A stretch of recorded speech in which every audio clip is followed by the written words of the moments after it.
Welcome to Three Rivers Stadium in Pittsburgh, and today is the expansion Cleveland Browns against the Pittsburgh Steelers. And hi everybody, I'm Bolerjack along with Beasley, Reece. Quarterback seem to be the hot topic for both of these franchises. The learning process continues for the rookie Tim Couch and the fifth-year pro Kordell Stewart. Well, Couch has matured a lot since week one, and he stood on the sideline and watched as Pittsburgh pounded Ty Detmer with that blitz package. It was a 43-0 loss. He thinks watching that game will help him today. Kordell Stewart needs to simply relax at home. He has not played well here. 4 interceptions, 1 touchdown. Well, coming up, it's the Browns and the Steelers after this word from your local station. And welcome back to Three Rivers Stadium in Pittsburgh. It's the Cleveland Browns and the Pittsburgh Steelers. 58 degrees at game time. Forecast is mostly cloudy skies. Cleveland won the toss and they chose to receive. Chris Brown has it teed up at the 30 for Pittsburgh, and we're underway. Taken by Ronnie Powell at the 1-yard line, and Powell stacked up, still motoring, and then driven back and whistled down at the 19-yard line. Tough running, and Chris Fuamatu Ma'afala, the second-year pro out of Utah, makes a special teams tackle. Tim Couch, the quarterback for the Cleveland Browns, the rookie from Kentucky. Over 1,200 yards passing this season, 7 touchdowns. And Couch, 6'4", 227-pounder. As Beasley Reece told us earlier, battling some flu symptoms a week ago, a little bit lethargic in practice, but he told Mr. Beasley Reece, hey, I'm 100%. And the Browns start on the ground. Kareem Abdul-Jabbar with a big hitter up the middle to the 30-yard line. And let's set that Cleveland offense for you. Up front, it's Brown, Pine, Woolaboff, Rayberg, and Brown. Backs and receivers, Abdul-Jabbar, Edwards, Johnson, Leslie Shepard, and the tight end, Irv Smith. So a first down on that first run from scrimmage. 2 wide receivers and a slot to the near side. Couch wants to throw, and he hooks up. That's Leslie Shepard. Big gain, first down, past midfield, up to the 47-yard line of the Steelers. Tackled down by Travis Davis. There's that Pittsburgh defense. Rowe and Steed, along with Kevin Henry, your defensive front.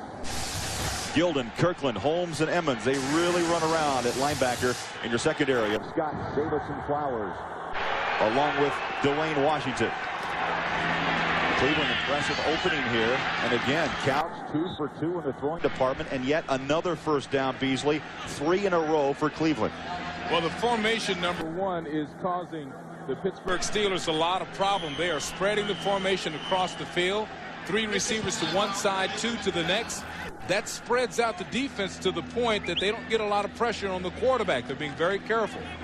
I tell you, this is a great offensive first series for the Cleveland Browns, huh? And what's amazing is the opener back on September 12th, Beasley, 2 first downs the entire game, and already with 3.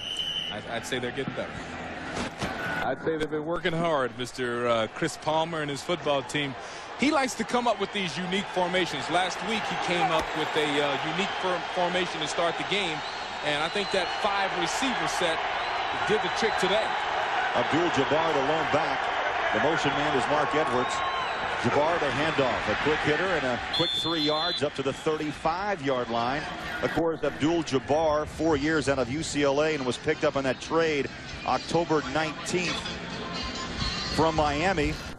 And Miami gets a 6th-round pick in the 2000 campaign. I've always loved Kareem Abdul-Jabbar. He keeps his legs working. He's got a lot of quickness in the hole. Here's that 5-receiver set again. Well, 5 wideouts. It's second down. Call it 7. Couch has been hot. Throws up top. Has a man. And the Browns hit Pater. Kevin Johnson, the rookie from Syracuse.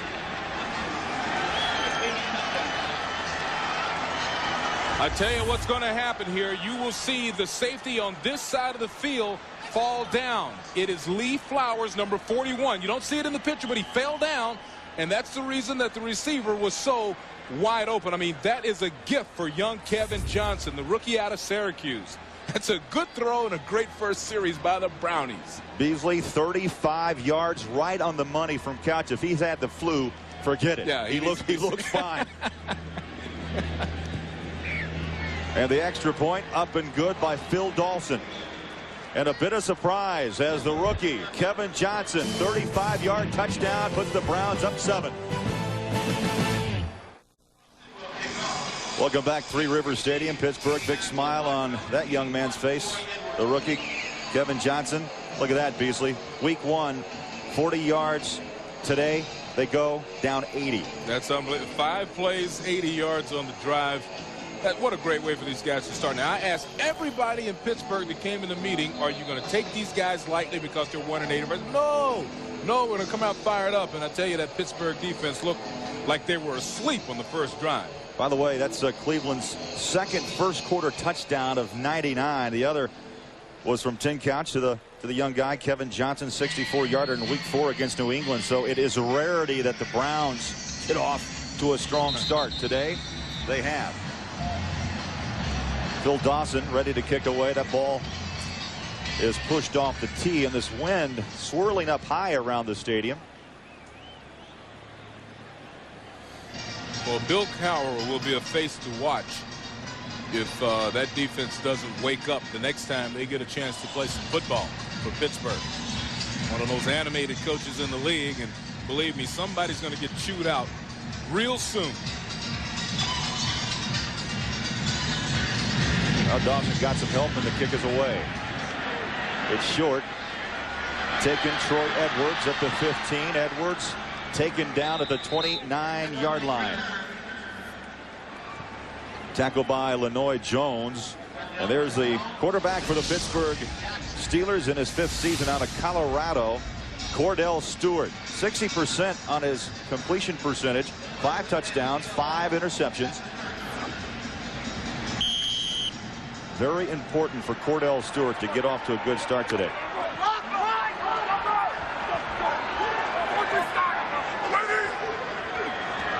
Steelers down by 7, their first offensive series of the day, and the bus picks up 3. Jerome Bettis bangs his way to the 33-yard line. And here's Pittsburgh's offense up front. It's Gandy, Vaneka, Duffy, Stye, and Anthony Brown. And backs and receivers of Bettis and Whitman. Wide receivers Hawkins, Hines, Ward, and the tight end Bruner. Kordell Stewart is trying to get back that love affair that he had with these Pittsburgh fans. He needs to get off to a good start, because if he doesn't, the fans will turn on Kordell very quickly in this stadium.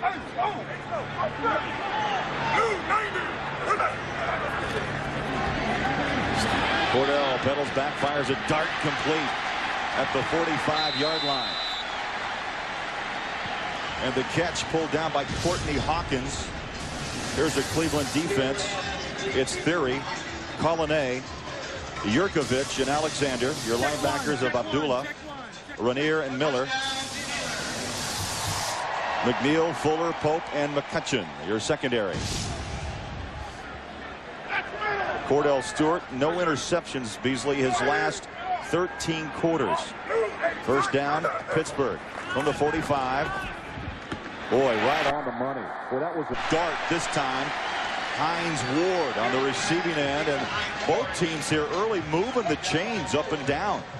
12-yard pass play. I tell you, a weird thing is what I was talking about a few minutes ago. Kordell Stewart very much aware that he's got to, believe it or not, take these Pittsburgh fans, his fans, out of the game by playing well very early. Otherwise, they'll start booing him, and he's the kind of young man who's affected by that. So this is a good start by Stewart. It's Bettis up the middle, then cut it to the near side and picks up big yards to the 37. Tackled by Jameer Miller. Well, Jameer Miller is quite a player for the Cleveland Browns. Beasley played with a separated shoulder last week against Baltimore, and then went out and led the team with 8 tackles. Yeah, he's a tough guy.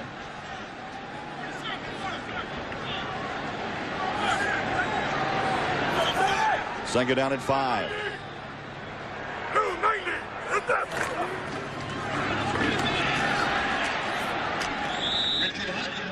Huntley, the ball carrier, chopped down around the 35, 36-yard line. Huntley will share some time with Jerome Bettis, and Miller again on the tackle, his second. You know, one of the stories developing this game is John Theory, who is a linebacker by trade, playing defensive end out here today. He's 6'4", 265, which of course is too small to be playing in. We'll see how he holds up. He's playing left end. Third down and short. The give is to Huntley. First down to the 30. Ridden down hard by Ryan McNeil, the left quarterback. You look at Cleveland's defense, Beasley, they average, they give up about 173 yards a game on the ground, 216 through the air. Hard to say expansion Browns, isn't it? It really is. It just doesn't come out of your mouth right. I mean, so much history with this franchise. Expansion doesn't go in front of the name, but unfortunately, they spent 3 years earning that expansion tag. Seventh play of this drive coming up. On the play action, Kordell Stewart pumps and guns. And incomplete now the call, and a little bit late as a couple of the guys in stripes had to check with one another. As well as Kordell Stewart is throwing the ball, this one is just a little bit late. I'll tell you when he should let it go. He's going to the outside receiver. It's got to be gone now. Kordell waits to the point that it makes it a very tough reception. You see the ball clearly down on the ground. An out route, particularly a deep out route to the sideline, has got to be a timing throw. And Kordell was a little careful letting that one go. Second down and 10 from the eye. Kordell Stewart swings it out of the backfield. Into the soft hands of Jerome Bettis. Breaks the tackle. He'll be close to the first down at the 23-yard line. And a big hit by the free safety, Corey Fuller. When you watch Jerome Bettis run the ball, watch his high movement. Now, this is just a great setup by Kordell Stewart. He looks downfield the entire time to move the defenders back, swings his head quickly outside, and look at the knee action of Jerome Bettis. I mean, he breaks tackles. He's able to make better cuts because of the way he runs. And Bettis has been beaten up pretty much all year long, Beasley, with some ankle and knee problems, but the bus is running on all four wheels today. They spread this out on third down and short again, over the middle and complete. Bobby Shaw, the intended receiver, and that's going to be fourth down for Bill Cowher. Now, those are difficult. You know, we sit here and we watch that and we say, bad throw by Kordell. But actually, sometimes he has the option, the receiver has the option to break in or break out based on where the pressure is. So the receiver and the quarterback have to make the same judgment at the same time while the play is developing. That time, I think Kordell thought that the receiver was going to go the other way. This will be a 41-yard attempt by Chris Brown. And the kick is up and cuts it right down the middle. So Pittsburgh on the board, but the Browns lead 7-3. Well, that's the Duquesne incline. Beasley, I thought that was you running up and down the track this morning, just getting the easy workout in. No. Somebody else? It was someone else. Big tourist attraction around these parts. It's beautiful. I've not seen that in ages. The ball coming off the tee as the kick was attempted. Let me tell you something. You can put get the hurt. brakes on. You can pull a muscle doing this. Watch this. Good thing he didn't actually pull the bow back. Good thing he wasn't in the process of pulling the leg back, because you stop that movement and you can actually pull a muscle. It's windy out here, obviously. Yeah. Up top, those flags are out straight. Down here, kind of a swirling wind with reports for about 18 to 20 miles an hour at game time. Long kick, no return. And so a touchback, and the Browns will start at their own 20, but a flag is down. A flag is down at the 45.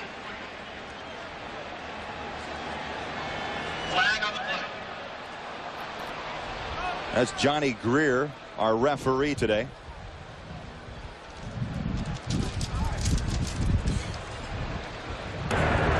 Offside, 45 of the kicking team.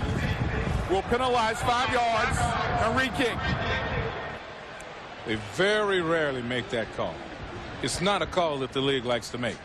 You talk about slowing down a game. Of course you can't. So there's almost always somebody offsides on the kickoff, but they usually let it go unless some guy gets ridiculous with it. Because, I mean, it really slows down the game. Yeah, see, there you go. I guess he got about a 3-yard head start, which is too much for them to let go. That was Fuamatu Ma'afala, who had the first special teams tackle to start this game. Quick on the jump, so now we push it back to the 25, and the Steelers will try it again. This time a short kick taken around the 11 by Ronnie Powell. Powell to the 25, pops up to the 30, and then leans to the 31-yard line.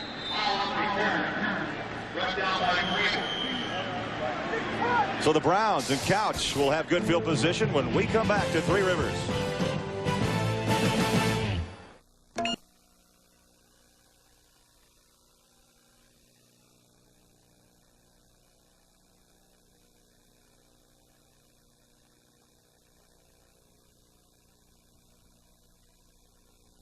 With 13. And now Browns with a 7-3 lead. We'll start this drive on the ground. Abdul-Jabbar maybe lost a yard back to the 31, and Gilden made the tackle. He's looking at the AFC Central standings. You see the Jacksonville's on top. There's Pittsburgh. Now there are, looking at the AFC as a whole, there are 7 teams with better records than Pittsburgh. And Coach Cowher was telling me yesterday they have got to win out. They cannot make a mistake.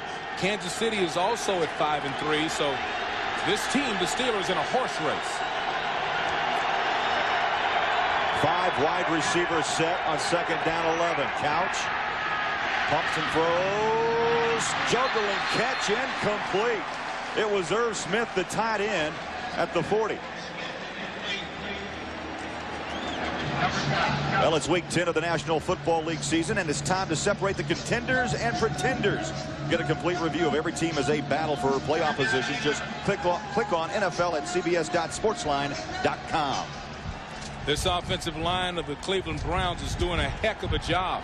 Tim Couch has all day. Irv Smith he ought to be ashamed of himself. He had 3 chances to catch that ball.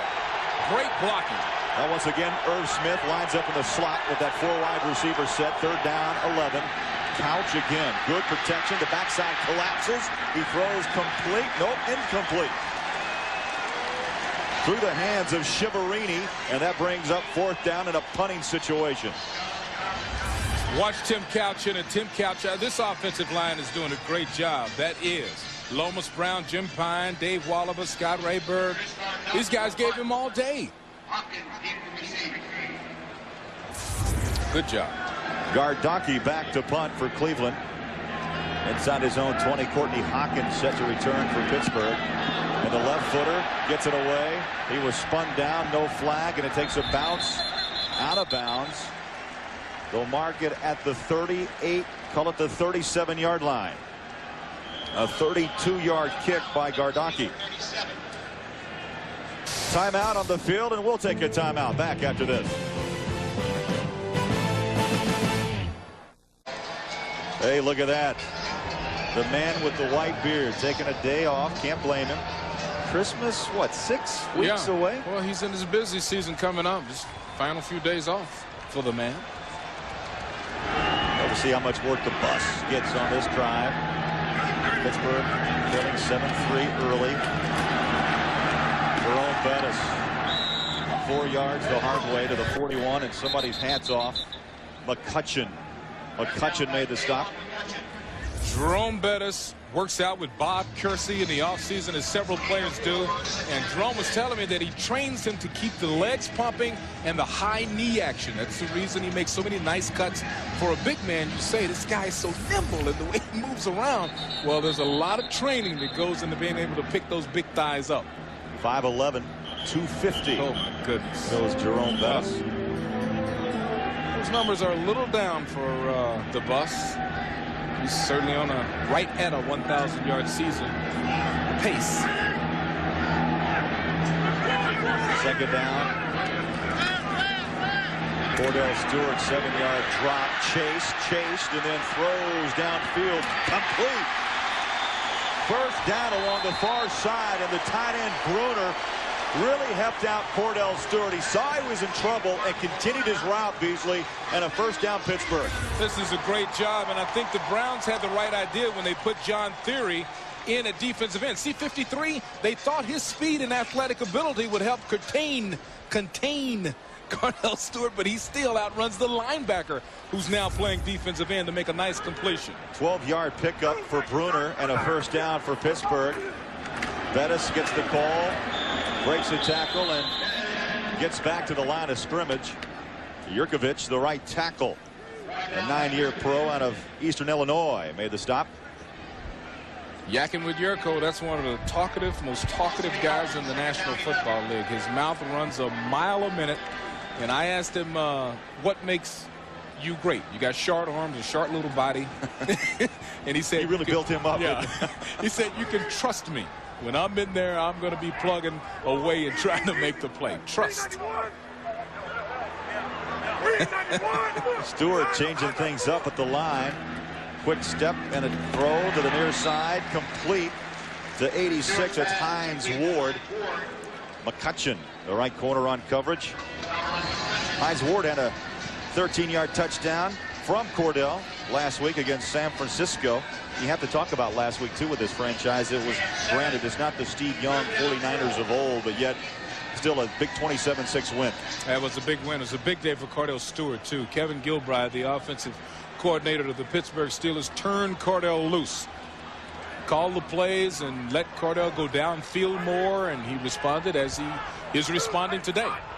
Richard Huntley checks in for the shotgun. Kordell Stewart, he can run. Now he throws downfield, has a man open, tipped away. Oh, what a recovery by the free safety, Corey Fuller. I love those. I love those plays.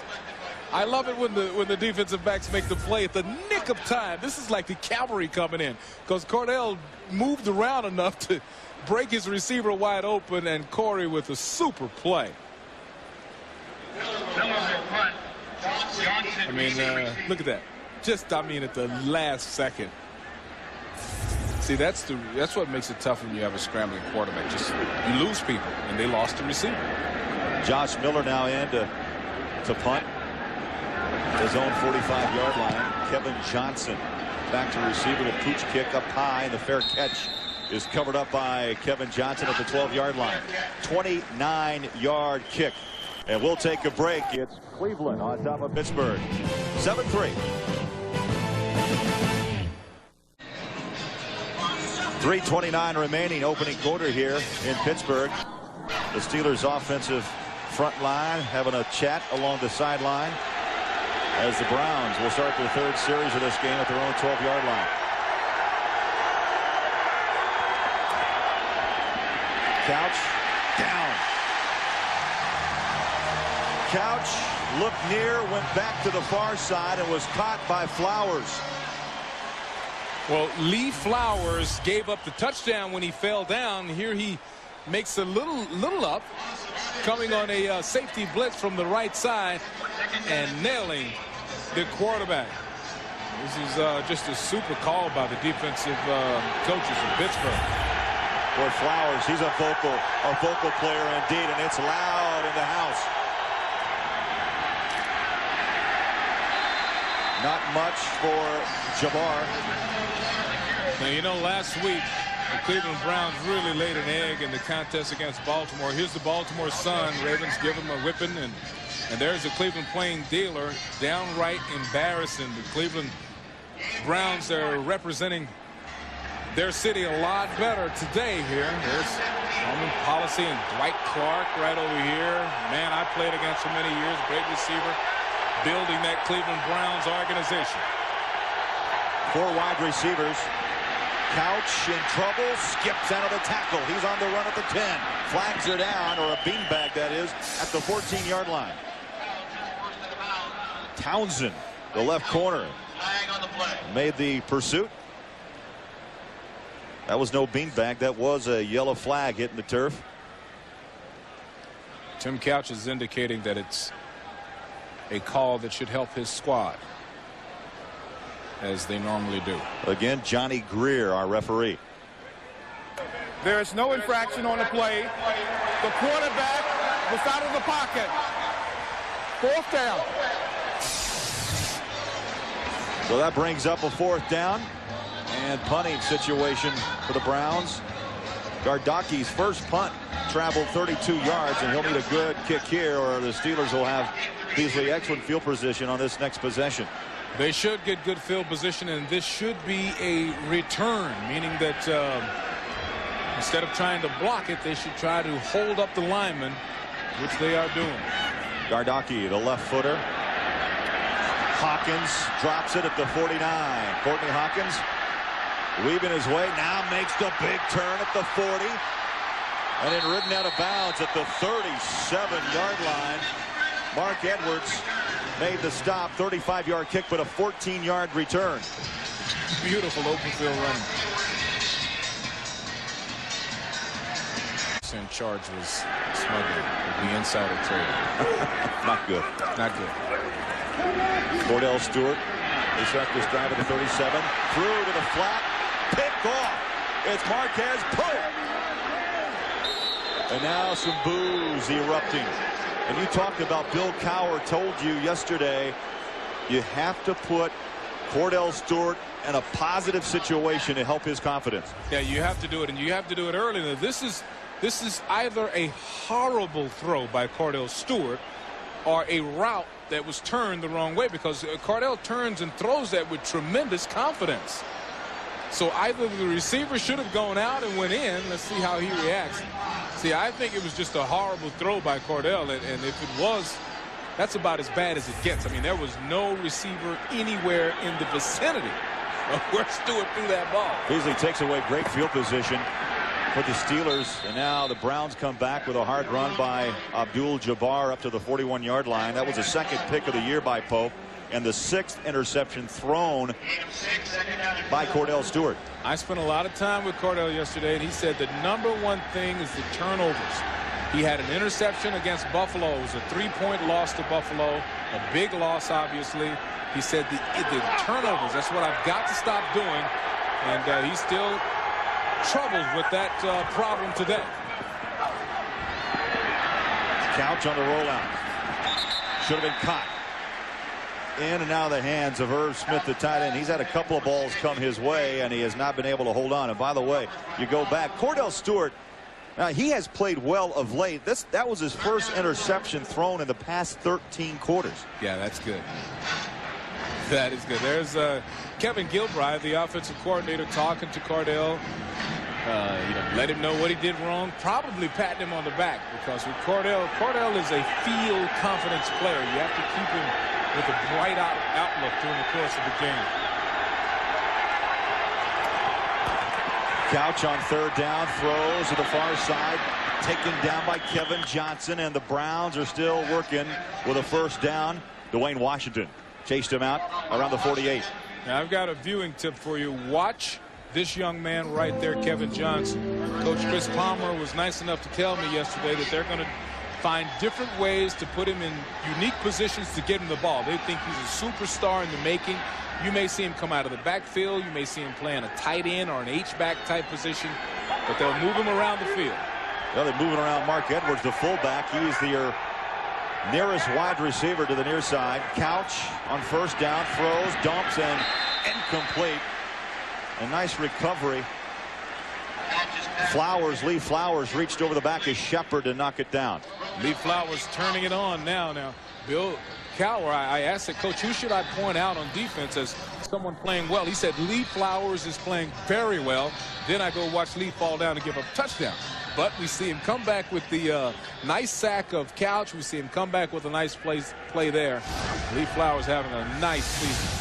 Lee Flowers, 6-footer, 211, 5th year out of Georgia Tech. He was a 5th-round pick back in '95. So this whole Pittsburgh defense has been built through the draft, and it's a veteran squad. Abdul-Jabbar, well, he was caught about the time that Couch gave him the pigskin. Kevin Henry got in the backfield. There's the big man. Kevin is a very talented man. He's a great singer. We've got a player down. But let's go back to the last play and take a look at Kevin as he comes out. There he is right there in the middle of your screen. Just really overpowers his man immediately. And kind of reaches out and grabs Jabbar and pulls him down. Player is down and he's back up. That's good to see. Heeman's coming off on his own power out of Arkansas State. Boy, you hate to say it. They looked at the knee for a moment. You always just kind of hold your breath. Yeah, especially when I don't like AstroTurf. Most players don't like it. I walked around on the field today. As AstroTurf goes, this field is in pretty good shape.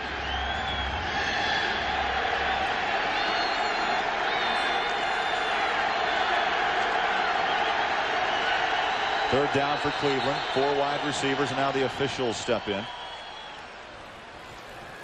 And that's going to wind down the first quarter of play. We played 15 minutes. That ends the first quarter. Cleveland leading Pittsburgh 7-3. We'll return to Pittsburgh right after this message.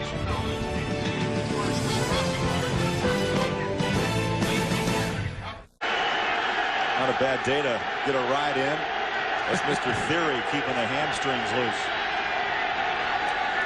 Third down. Couch in the pocket. Feels pressure. Throws and picked off. Taken away at the 35 is Scott Shields. Flags are down, but Shields rumbles back to the 40. And Shields, they're excited about this young guy, rookie out of Weber State in Utah, second rounder. And a 24-yard return, his third interception. You know, Tim Couch looked behind him at the last second to check the rush. Personal foul, blocking below the waist during the return, number 51 of the defense. Pittsburgh will retain the ball after enforcement of a penalty. Chad Scott puts a lot of pressure on Tim Couch. Now watch Tim Couch look to his left at the right there. See, you're not supposed to do that. You're supposed to be looking downfield the entire time. Now, Shields is one of the largest DBs in the league at 6'4", 228. Makes a nice catch there. I mean, it's not much to the interception. I mean, the reception was basically an early Christmas gift from the Santa Claus guy we saw sitting in the stands. But Tim Couch cannot be looking around, checking the rush to make sure that he's okay before he lets the ball go. Now, the rookie from Kentucky, the #1 overall draft pick in the '99 draft. That's his 7th interception. You make an interesting point about Scott Shields. He's got linebacker size. Oh, he's Let's huge. be honest. 6'4", 228, 230. There was a day they put him at backer, That's but right. now DBs are running a little bigger. Well, you look at the guy, he's the largest DB in the league, period. And they say he's a knockout artist.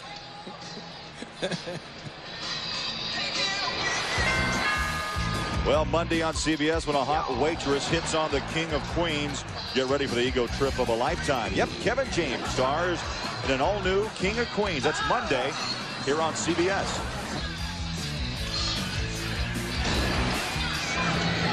You know, this whole thing is a field position and turnover battle. That's the game of football. So Kordell Stewart throws an interception. Tim Couch comes back and throws an interception. So they're a wash. Pittsburgh has a 5-3 record because they're +8 in the turnover battle. They've taken the ball away from their opponents 8 more times than the opponents have taken away from them. Beasley, it's amazing. You should look at Couch and Stewart. That Couch, as you know, is the rookie. Kordell's got his 5th year in the league, but yet they're both still learning this game. That is, especially Kordell. That's right. They are both in a learning process. Steelers start from their own 35-yard line. Bettis off the left side falls up for a couple to the 37. Holland was the first to hit the bus.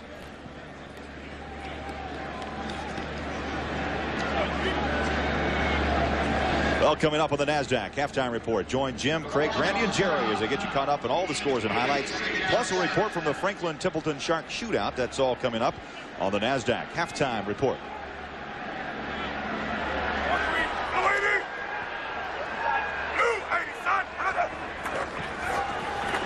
Stewart, quick drop and a quick throw. A little pitch and catch to Bruner is tied in. Close to a first down, and from this vantage point, Beasley, the Steelers will move the chains just across the 45-yard line.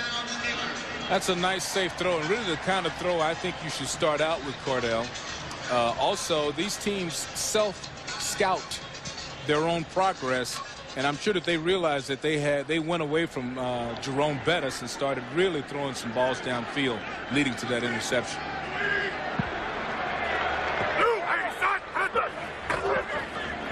Stewart with the pump. Out of the pocket comes Kordell Stewart. Dangerous as he tucks and runs, and very smartly Beasley runs out of bounds at midfield. They'll mark him, in fact, at the 49-yard line. Yeah, I think this is something that, I don't know, if I'm a coach, I let my quarterback do this anytime he wants to. See, they faked like it was going to be a little screen. When Kordell didn't like it, he tried to tell the receivers where to go, what the scramble route should be, and then tucks it away, I think, very wisely. Why take a chance when you've got wheels like he's got? Kordell's run for nearly 200 yards this season, averaging just over 4 yards a carry. Second down. Bettis gets the call, weaves his way up the middle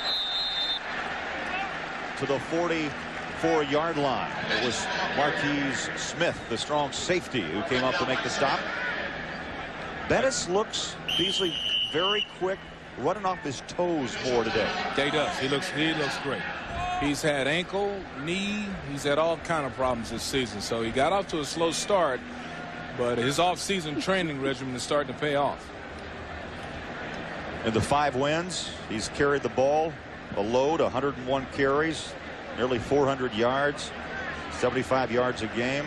When this club loses, basically it's because, again, Jerome Bettis is held down a bit.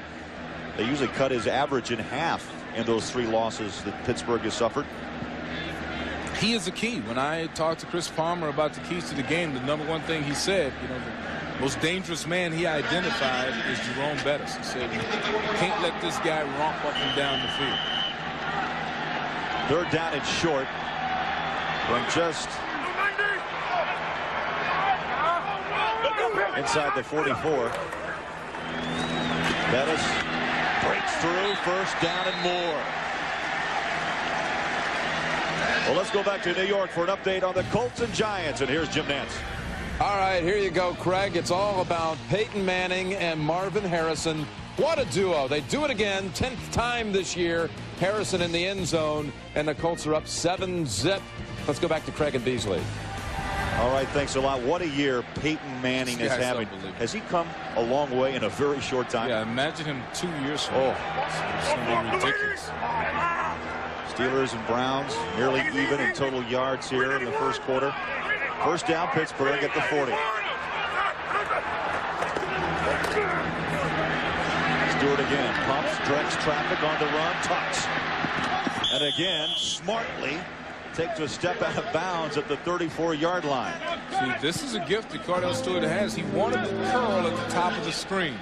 When he didn't let it go on timing, meaning before the receiver turned around, the defender was so close that Kordell decided to tuck it and run. And when you've got that talent, you know, now here it is 2nd and 4. So he picks up a nice gain. What a weapon. Bill Cowher looking on, 2nd down and 4, along with Chris Palmer.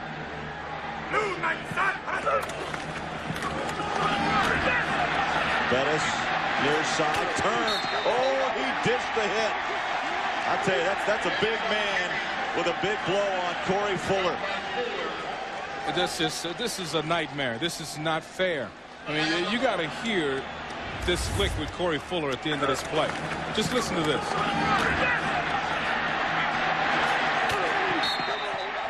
No, don't. That's not right.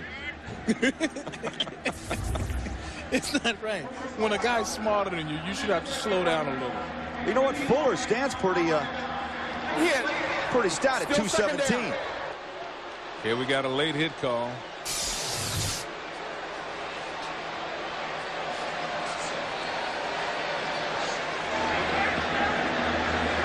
I'll put the Steelers back at the 46. Cowher surprisingly been pretty calm I was today. just thinking that. I was just thinking, very much in control today. 42 years young, third youngest head coach in the National Football League. Well, he played for the Browns, coached for the Browns. He knows this rivalry well. Second down, 3 wide receivers, shotgun, Kordell Stewart. Browns send a blitzer, and now Stewart again on the run, throws on a knee. Incomplete. It was Will Blackwell on both knees, and the official, the sideline official, came up to wave it off. Well, let's see if we can see whether or not this is a catch. Kordell Stewart once again scrambling around, trying to get the ball. Nope. Clearly comes out. Super job by the officials today. Kordell Stewart is being too careful.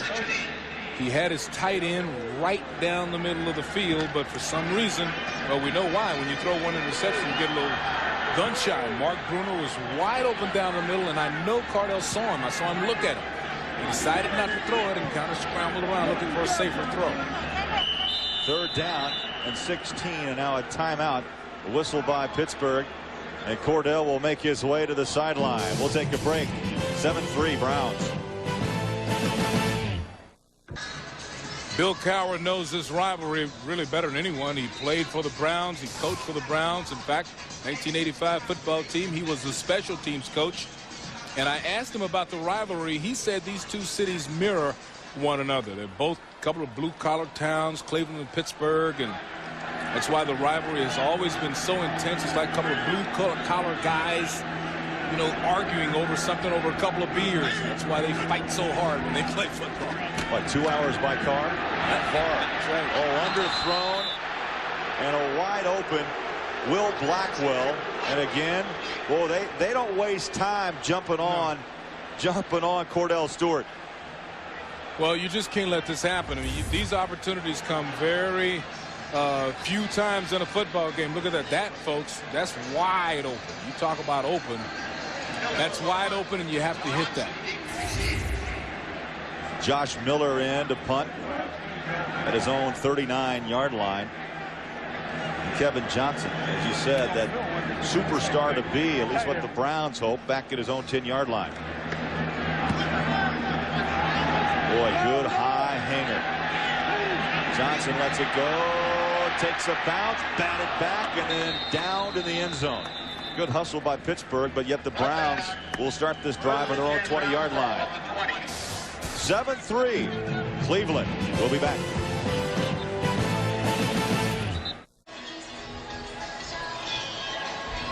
And welcome back. Three Rivers Stadium in Pittsburgh. Cleveland on top of the Steelers, 7-3. 10:36 remaining before half. Couch and Stewart have both thrown interceptions, but it was Cleveland who got out to the quick start with a nice touchdown throw from Couch to Kevin Johnson. Now flags are down. Prior to the snap, ball start, number 75, offense. Still first down. Well, Craig Bolerjack with Beasley Reece here at Three Rivers, and Beasley, the first game back in September, a blowout, 43-0. Cleveland looks totally composed today. You know what? That's all you can ask of a brand new football team, is that they get better every week, and clearly they are a better football team playing this Steeler team today. First and 15, Couch in trouble. Houdini! How did he break away? Now he's on the run and drops out of bounds around the 24-yard line. Oh, the Steelers had 2 shots at Tim Couch. Well, it is my belief. First of all, let me tell you something Chris Palmer told me last week about Tim Couch. Number one, he said he's tougher than I thought he was, and he's more athletic than I thought he was. And, you know, they dissected this guy. They tell you his DNA count. So I'm surprised that he's surprised by these things, but he's very pleasantly surprised by those 2 things about his quarterback. Second down and 7. Leslie Shepard in motion. Cleveland on the ground, and a hard-running Kareem Abdul-Jabbar to the 25. And for an update on Miami Buffalo, let's go back to New York, and here's Jim Nantz. All right, Bowler, here you go. The Buffalo Bills have done something no one else has all year against Miami's defense, and that is they have rushed for a touchdown. First one yielded by the Dolphins defense this year. Jonathan Linton in. Bills blowing them out in second quarter. Back to Craig and Beasley. Boy, that is something that a defensive team is proud of that. So, believe me, Miami's defense is upset right now. Wow. Third down and call it 5. Shotgun for Couch. Couch has been elusive. Lost a yard after all of that, and it'll be punting situation for the Browns. Well, this was a well-conceived play. Watch the little fake. He's going to fake the handoff to Irv Smith, the tight end, like it's going to be a tight end draw. And then Tim Couch knows his way around the pocket. There was just nobody open.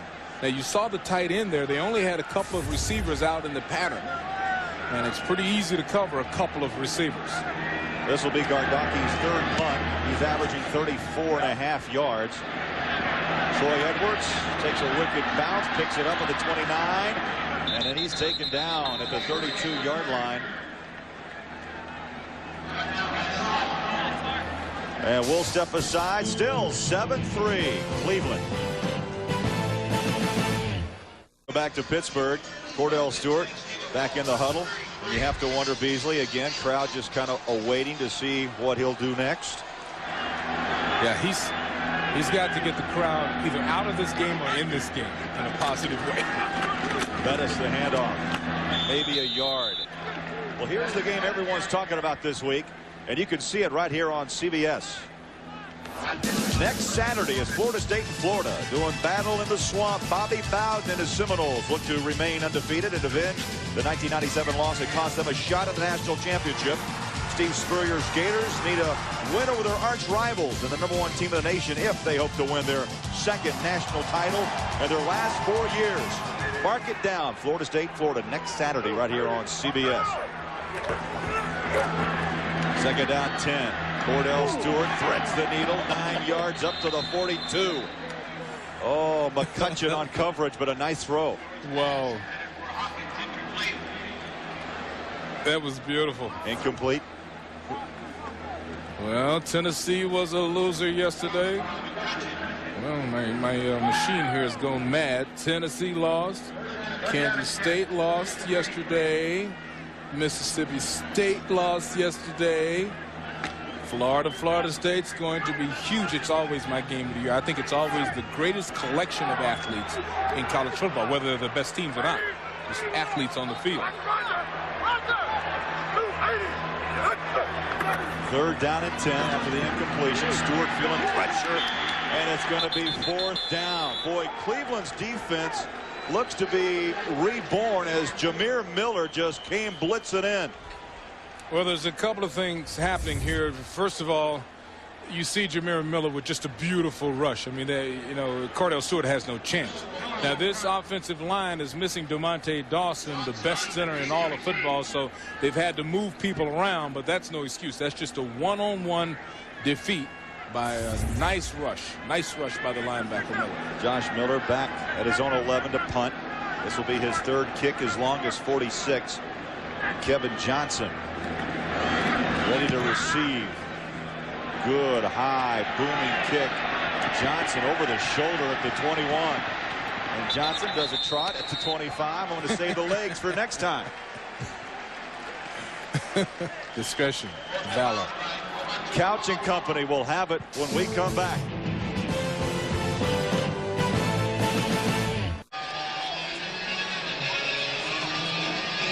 $7:10 remaining before halftime. Tim Couch in his first drive, 3 for 3, Beasley, for 66 yards and a touchdown. His last 4, only 1 of 6. He's been sacked twice and picked. This drive starts at the 25. 3 wide receivers. Abdul-Jabbar, flags are down and driven out of bounds at the 28-yard line by Lavon Kirkland.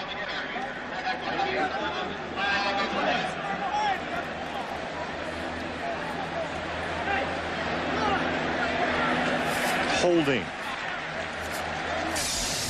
Now, I'm not sure, but the holding might have been on the tight end as they tried that pitch. Holding, 44, Wrong. offense, still first down. So it was on the fullback, Mark Edwards, as they tried the pitch.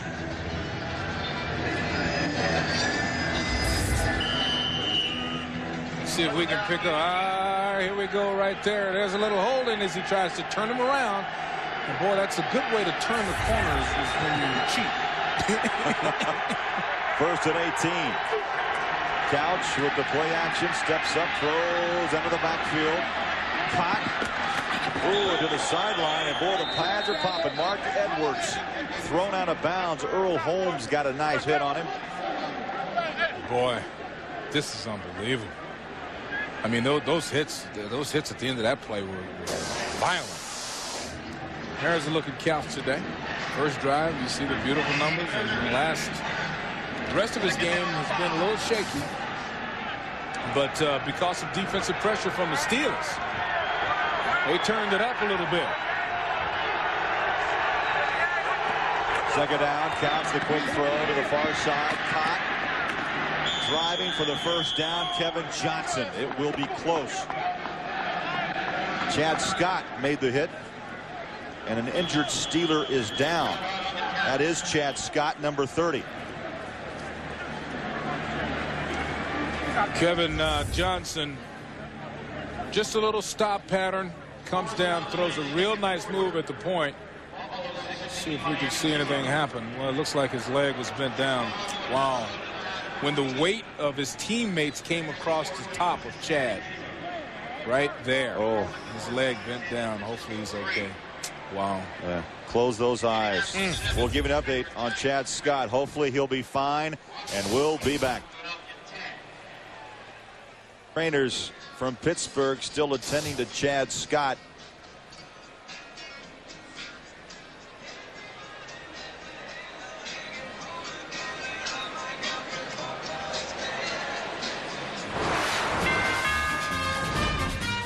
Well, Wednesday on CBS. Hey, sports fans, it's an episode of Cosby you don't want to miss because you won't believe who's showing up. Ahmad, Rashad, Jerry Rice, Patrick Ewing, Brian Gumble, and our very own Greg Gumbel and Phil Simms. It's a special 1 hour Cosby Wednesday on CBS. I had no idea that Gumbel and Simms could act. We'll find out. Yeah, we will. Oh, the critics will be out too, won't they? Yeah, the critics will be out. Looking at that right knee of Chad Scott. Yeah, hopefully he's okay. He is up. Oh, good. And walking. Chad Scott out of Maryland, third year.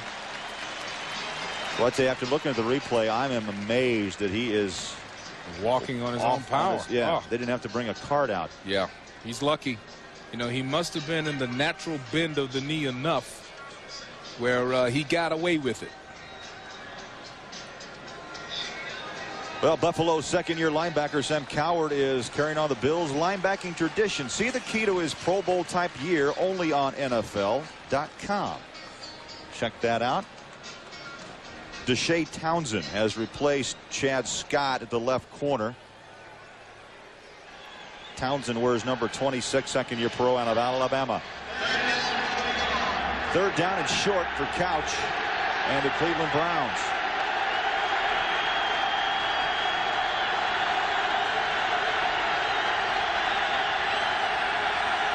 They load up the far side. Jabbar, first down, and this drive will continue. Gilden and Kirkland teamed up to make the stop.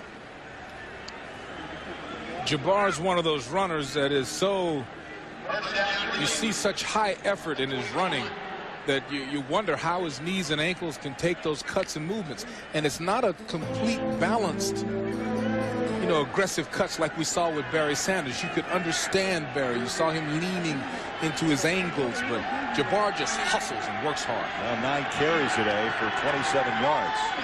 Couch, play action, rushes on, gets it away, and you know what? Smart play. Smart play, and flags come in on the pile.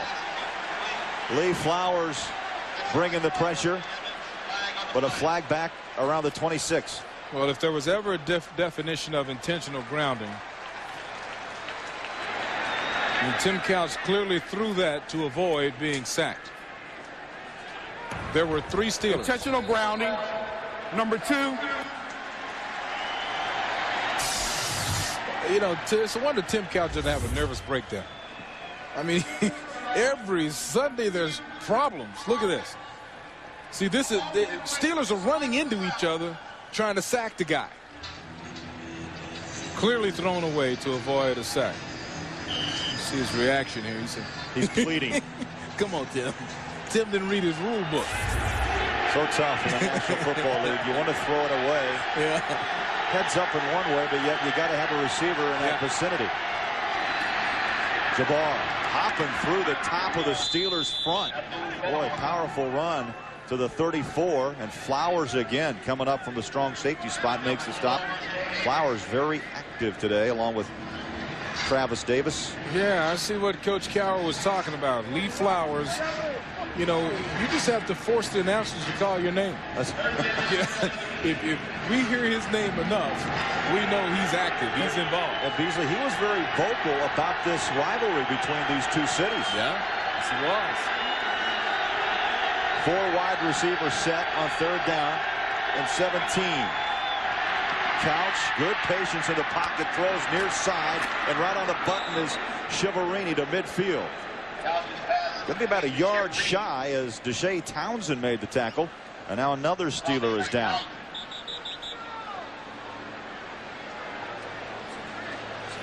Yeah, these are some hard hits today.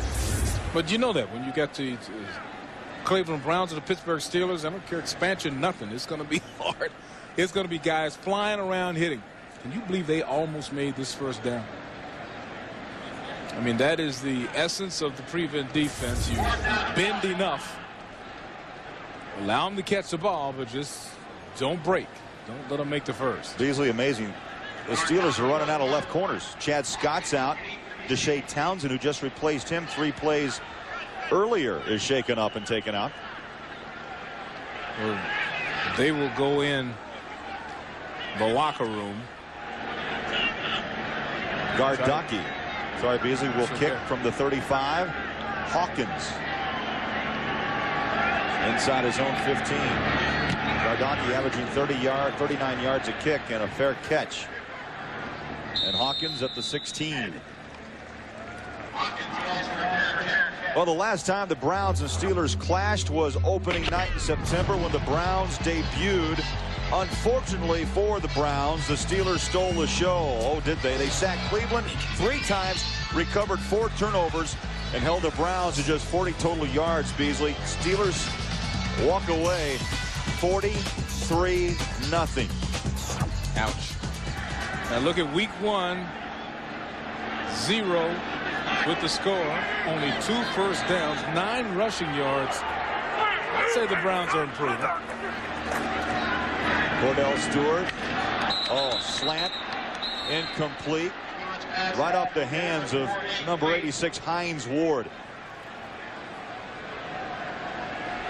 Kordell Stewart, 5 of his first 7 for 49 yards. 1 of his last 7 for 8 yards. Intercepted once, Beasley, and a sack.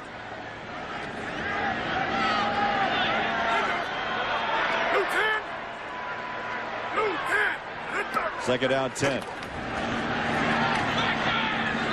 Bettis to the 20. Understand Chad Scott has been taken to the locker room for x-rays on his knee, and we'll update you as soon as we find out. Here's the pressure point for Kordell Stewart. This is where he has struggled. 3rd down, he's got to make it's 3rd and 7. He's got to make an 8-yard throw, obviously, to get the first down.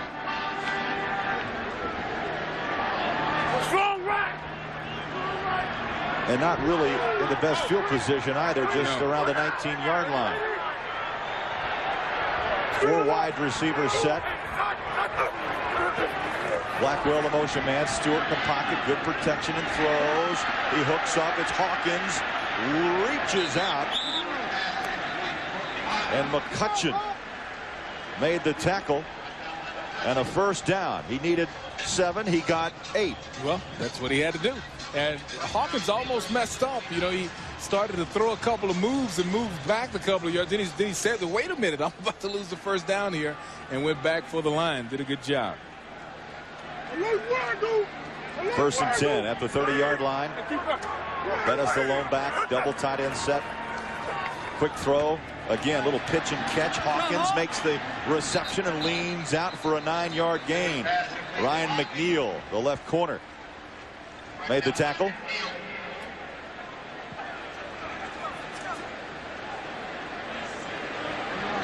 Well, the 2-minute warning has been sounded. 7-3 Cleveland.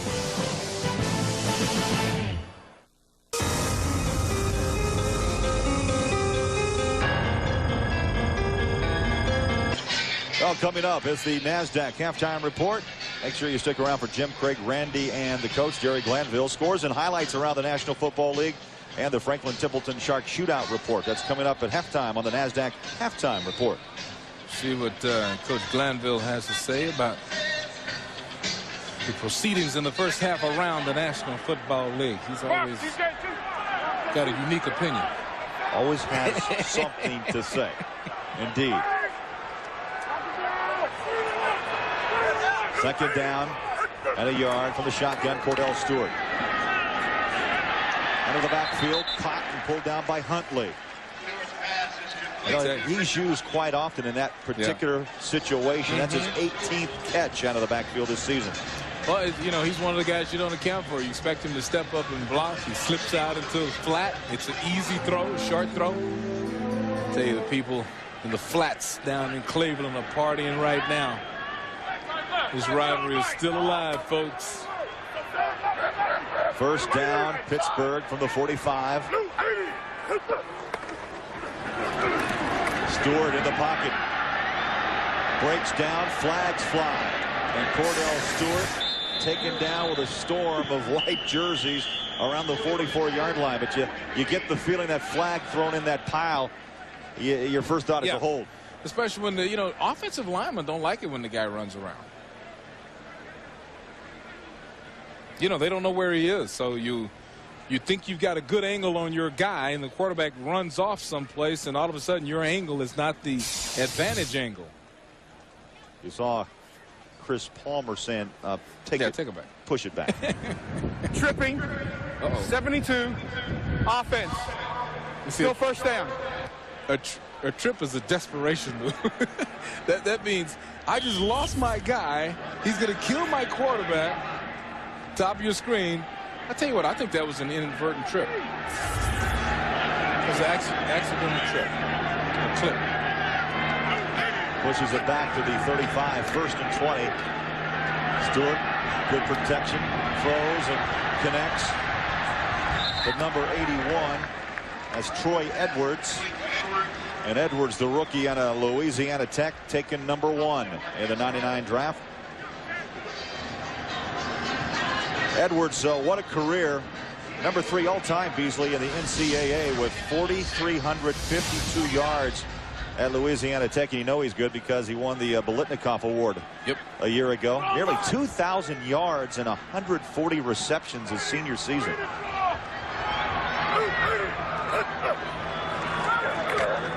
Second down, Stewart guns through the hands of Edwards and then nearly taken down for a pick, but dropped by Corey Fuller.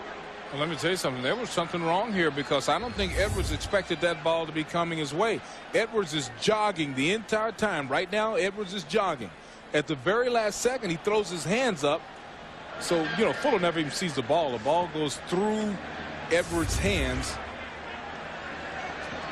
That was weird. I believe there was something wrong there. I don't think Edwards thought he was the #1 guy in that pattern, or number 2 or 3 guy in that pattern. Third down and 6. Blackwell in motion. Kordell Stewart patient. Boy, threw it up in traffic again. There were 2 guys in black out that way. Went through the hands first of Huntley. And now again the boos are coming out for Stewart. I tell you what's tough about that situation. He had to throw it there. Even though both guys recovered, he had to hope that his receivers came up with the ball or they would be punting, as they are doing. So it was a dangerous throw, but you know, you put yourself in a position sometimes where you have to take the chance. Fourth punt for Josh Miller, averaging 42 yards a kick, his longest boot, 53 yards. Kevin Johnson back at his own 10-yard line. Left footer gets it away, a little wobbly kick. Johnson says clear out, and the ball takes a Browns bounce. Well, Monday on CBS, it's an all-new night of comedy, beginning with The King of Queens, starring Kevin James and Jerry Stiller, followed by an all-new Ladies' Man. Then it's Monday's #1 comedy, Everybody Loves Raymond, and Becker, starring Ted Danson. Plus, the new hit drama, Family Law, Monday on CBS. Felt like somebody just pulled out a 9-iron and cut that ball back a little bit. When you spin it back to the hole. that thing hit about the 19 and ends up at the 29. And jumped. 22-yard kick. Couch with the give to Terry Kirby. First time we've seen Kirby on the day. Those draw plays can slow down the rush. You run those to take advantage of a out-of-control rush, a very aggressive rush. Hurry-up offense. Under a minute to go in the half. Again, Kirby on the receiving end. He'll run, he can catch. Kirby last week had 19 yards on the ground against San Francisco, 52 yards receiving, and he caught the lone touchdown from Ty Detmer, a 5-yarder, and that loss to Baltimore. Third down, Couch stands and fires through the hands of a wide open Leslie Shepard. 27 seconds left on the first half clock, so that was a quick 3 up, 3 down, and a punting situation now for Cleveland. And Gardocki, who's been busy, is back on the field. You know, that could end up being a real big, nonchalant, lackadaisical effort by the Browns offense. That quickly, bam, bam, bam, and then you're out. You've got a lead. It's a few seconds left in the game. All you need is a first down to take a lead into the locker room. We'll see what happens. Gardocki averaging 37.5 yards, a dandy. Edwards at the 10. Edwards down, back up, has some room at the 25-30. Kicks in the jet, still on his feet at the 45-50. Edwards at the 40. What a return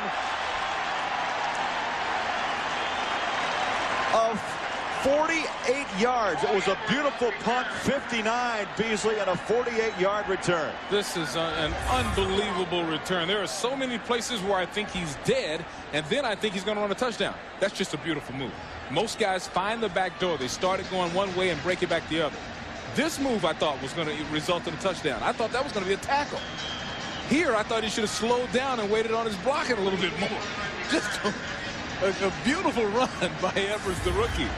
You made a great point. Had Cleveland picked up a first down, no chance for Pittsburgh to even be in this position. One play maybe, and you have a shot if they hurry for a field goal opportunity. Kordell Stewart with 6 seconds left, steps in the pocket, going for the home run ball.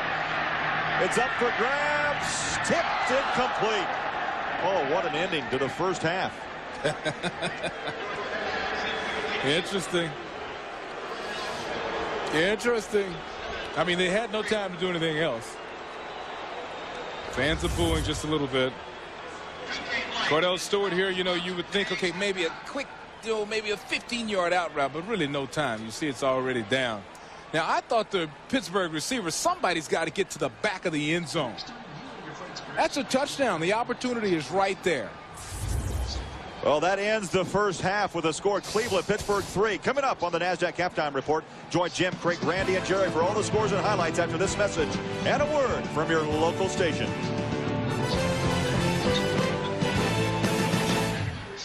Boos to go along with it. Bettis carries to the 36. Jameer Miller made the tackle. Now, that's what they'd like to do. They'd like to ride the bus. They would like to ride the bus, but so far Cleveland's defense has done a pretty good job against the running game of the Steelers. Even with John Theory, a linebacker, playing defensive end because of injuries, he's held his own. We saw Bettis with his 11th carry for 31 yards. Yards hard to come by. Kordell able to skip out of a tackle, then throws downfield at the 49-yard line. He finds Hines Ward. But boy, give Kordell Stewart some credit as he was able to dodge that heavy rush. of Cleveland and got the ball downfield. Well, that's what he does. I mean, you wonder how number 93 Stalen Colonnade missed him. He was right there. But Kordell Stewart is just so quick. A subtle change in speed, and he's by you. First down at the 49-yard line. Pittsburgh trailing Cleveland 7-3. Whitman in motion. Kordell Stewart like a rocket. Breaks into the pocket. Oh, what a move.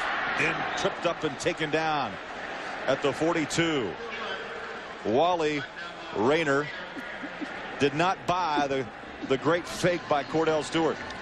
Well, this is the good Kordell Stewart. I like this Kordell Stewart. A lot of guys don't like this, but watch it explode right now.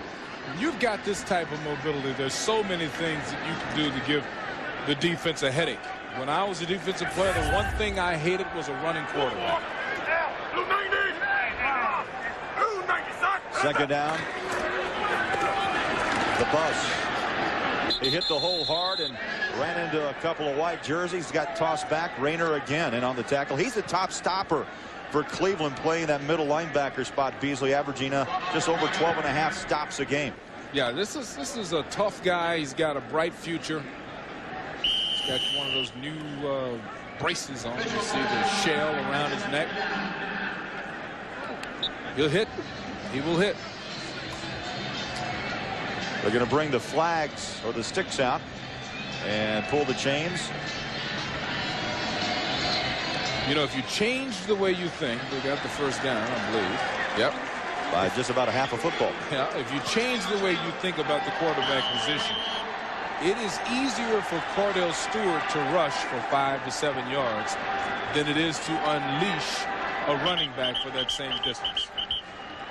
I mean, it really is. And I think if you look at the direction that some of the top teams, Mark Brunell, Steve Young, when he was healthy, all these guys had tremendous mobility. The top teams have a quarterback that can move around.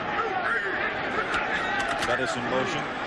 Quick handoff, little misdirection. This time Whitman gets the call. And Whitman barrels his way up to the 36. Rayner again. Third straight tackle for the rookie from Virginia. You know, you make a great point, because there's a lot of concern now about protecting quarterbacks because of Steve Young's publicity with the concussion syndrome. It's very difficult. Quarterbacks have dropped week to week, haven't they? Yeah, but let me tell you something. Where did Steve Young get hurt? In the pocket. In the pocket. Where did Randall Cunningham's career was changed? In the pocket. Steve Brunell lost his knee in the pocket. Hines Ward in motion. Stewart. Deep drop. Good protection now. Decides again. Tuck and run. Breaks a tackle down the sideline, out of bounds at the 15. You talk about the burst of speed. You just saw it again. Oh, that was beautiful. And once again, you have to be ready to change the way you think about the quarterback position. It's old traditions that are keeping us in that mindset where we say, well, we got to keep the quarterback in the pocket. No, you don't. You have to gain yards any way you can. And this guy, if they just let him go, just let him be let him be slashed while lining up at the quarterback position, he is still dangerous. 4 carries, 40 yards for Kordell Stewart. First down, Pittsburgh. Going back now to the big fella, and he draws a crowd. Jerome Bettis barreling past the 15 up to the 14. Miller and Pope and company makes the tackle. Let me make another point about this quarterback thing. The NFL as a whole, its scouts, its teams are recognizing the change in the position. Look at the #1 draft choices this year. Other than Couch, and Couch is surprisingly agile and elusive. They're all guys that can really scramble, from the McNabbs to the Keely Smiths.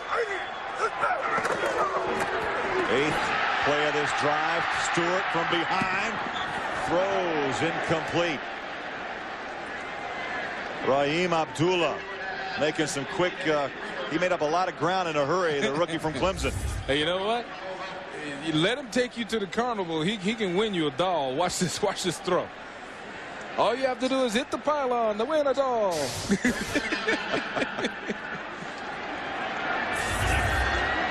A lot of quickness on that field. Well, he got the bobblehead doll there. 10:07 remaining, third quarter.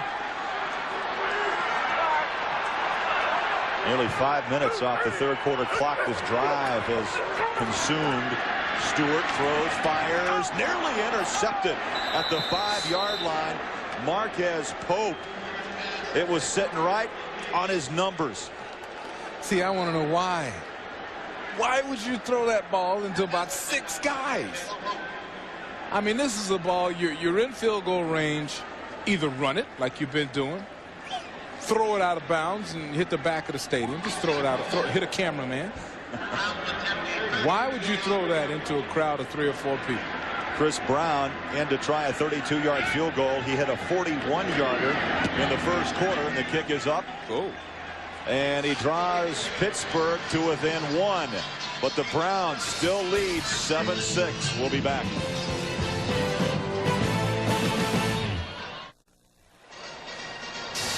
Kordell Stewart talking to a couple of his wideouts in Hawkins and Blackwell. A little extra coaching out there on the sideline. Chris Brown has it teed up. Kick taken around the 6-yard line. Terry Kirby straight up the field, breaks a tackle, leans out up to the 34, but a flag. In fact, 2 yellow hankies are down. The kickoff and kickoff return, that's the only thing you can't practice every day in football. It's too violent, too dangerous, so you never get the real timing. Illegal blocking back during the return, number 55 of the receiving team. First down. That is why, Craig, you see so many penalties on these kicks.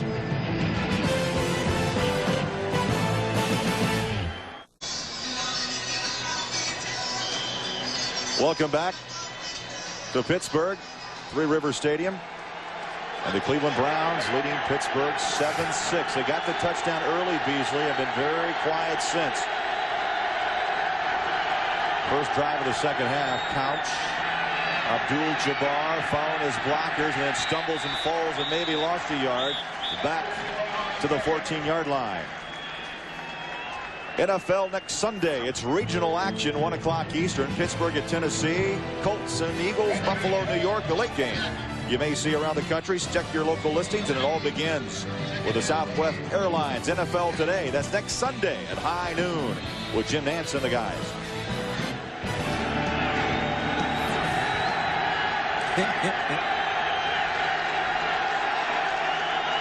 Second down and 10. 5 wide receivers set. Couch, blitz, fumble. Pittsburgh has it at the 5-yard line. Gilden delivered the hit, and Couch never saw it coming. Well, how do you get them out of these wide receiver formations? You blitz it, and Jason Gilden is proven to be one of the best this season. There he is.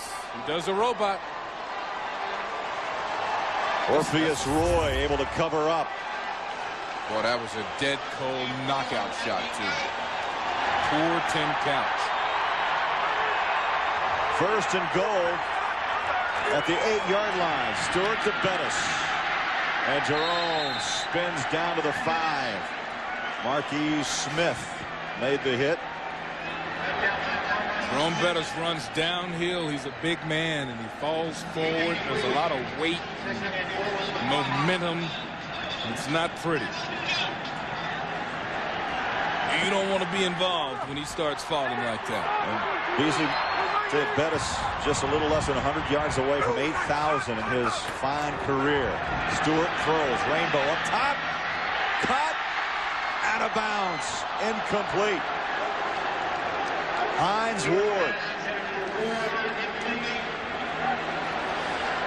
See, this is it's a standard from this position of the field. A high fade into the corner of the end zone. Everybody does it. Takes a lot of touch. Nice little ball. Well thrown by Kordell Stewart.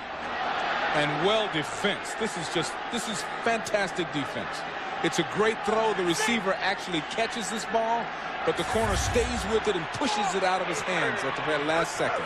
Blackwell in motion. Little delayed draw coming up is Huntley. Touchdown.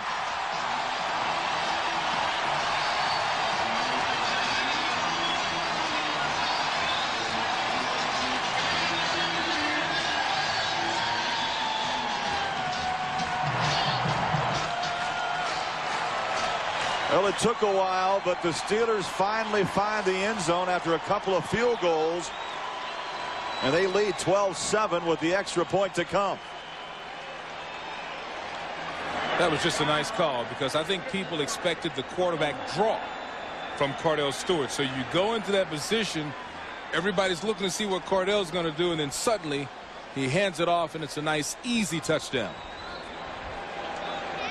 Steelers call timeout.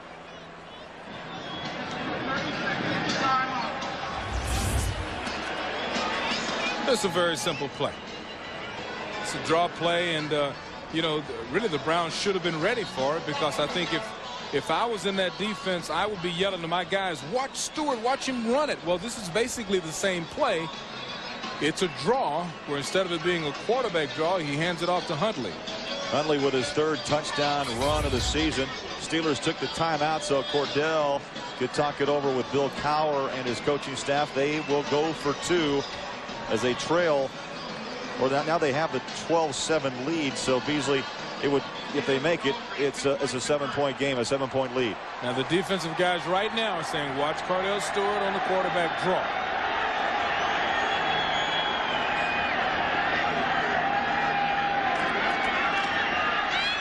You're right, and the Browns read it. Now, I would not have run that play. I just said the defensive guys should be saying that, because I think everybody should have been ready for that. And they were ready for it, as you see. 12-7, Pittsburgh.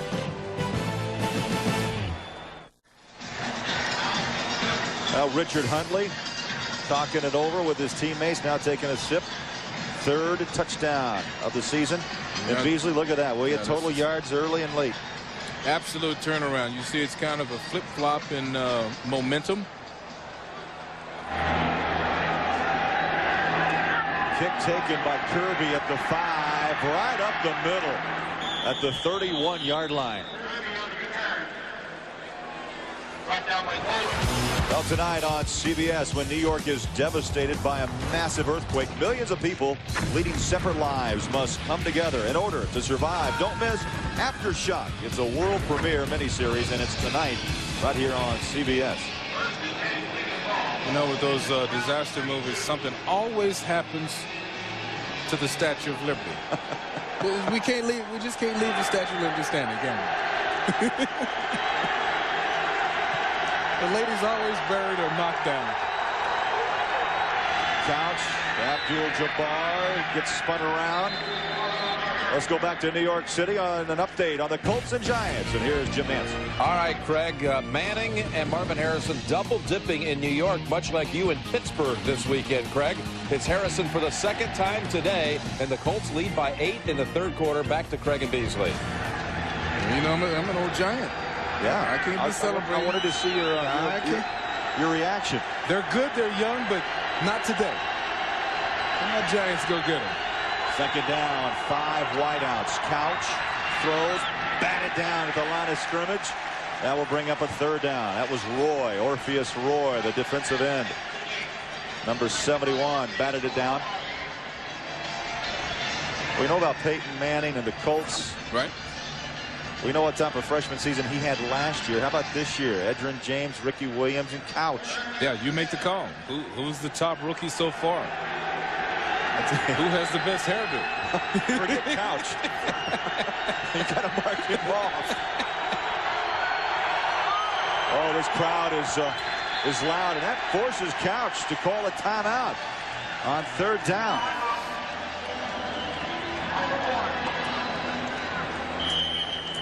So Couch and his hairdo take a timeout. We'll be back to Three Rivers. This CBS is sponsored by Propecia. Talk to your doctor today. And by IBM. Are you ready for e-business? It is third down for Cleveland.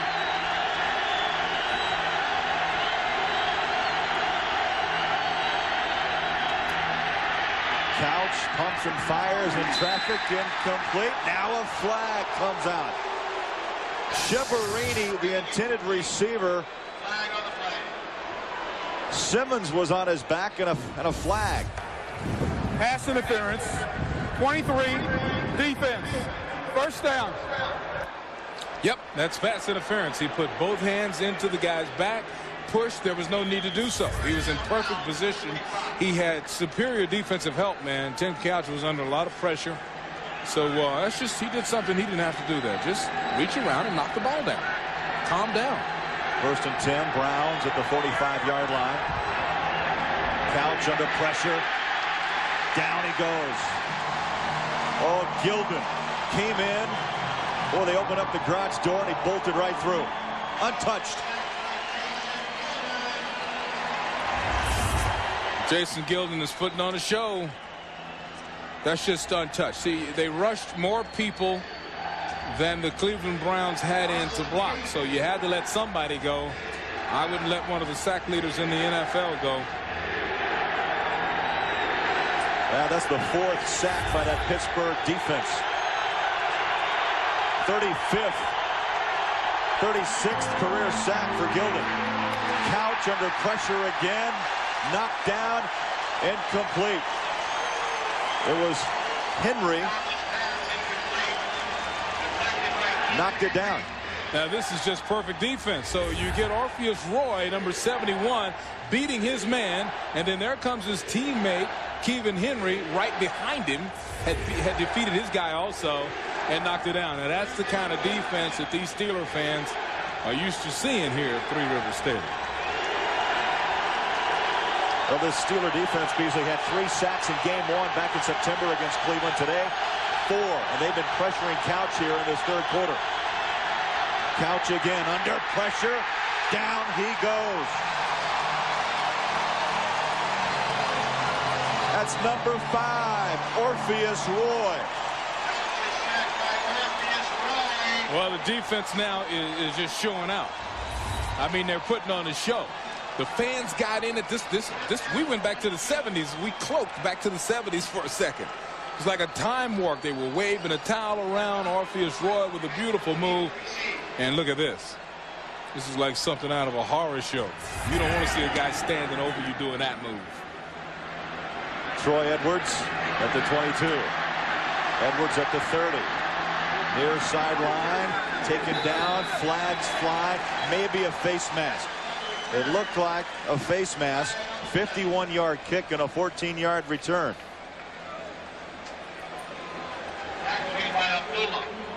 Raheem Abdullah made the tackle. 55.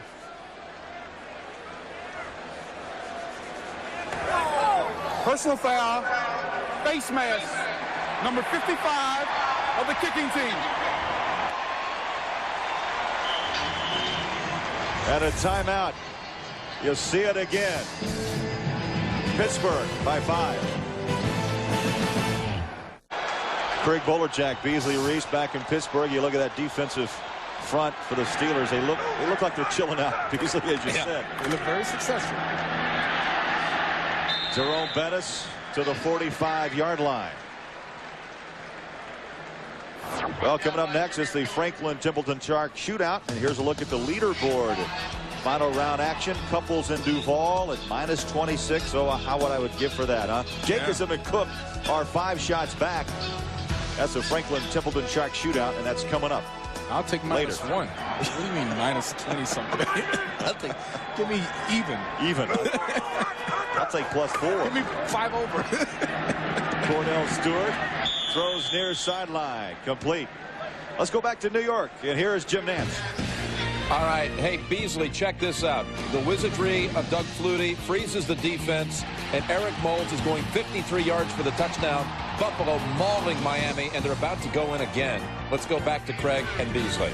See, that goes back to my point about these mobile quarterbacks. Flutie is a great example. Here's a guy who's running around.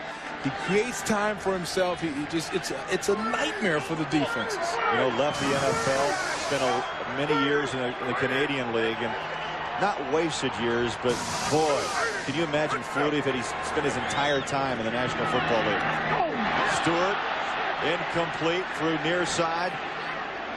Off the hands of Bobby Shaw, 82. You know, there's your AFC East standings. Miami, At the top at 7-1, I did not expect him to be that good. But this is going to be a race. Look at that. Look at New England, as well as Drew Bledsoe is playing Buffalo.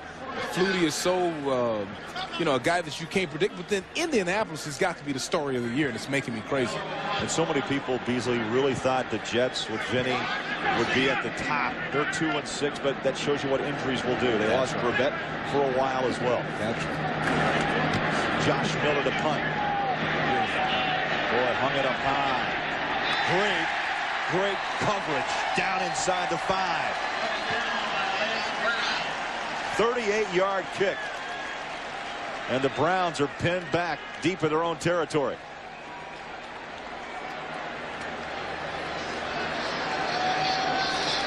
This is like a special teams dream. Watch Lance Brown come in and make the catch. That is just awesome. Yeah, and I won't blame you, Josh. It's a great punt. Put it up high. Give your guy time to run under it. You know what that shows me? It's more than about average. Yes, sure it is. Absolutely. For Josh, for the good ones, it is.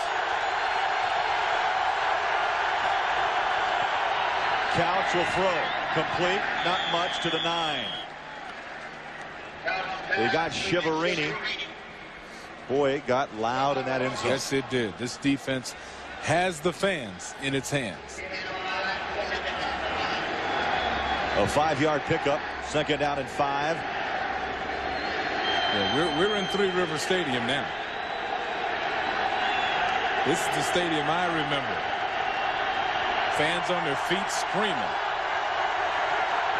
Shiverini, the motion man. Couch. Abdul-Jabbar leans up to the 12-yard line.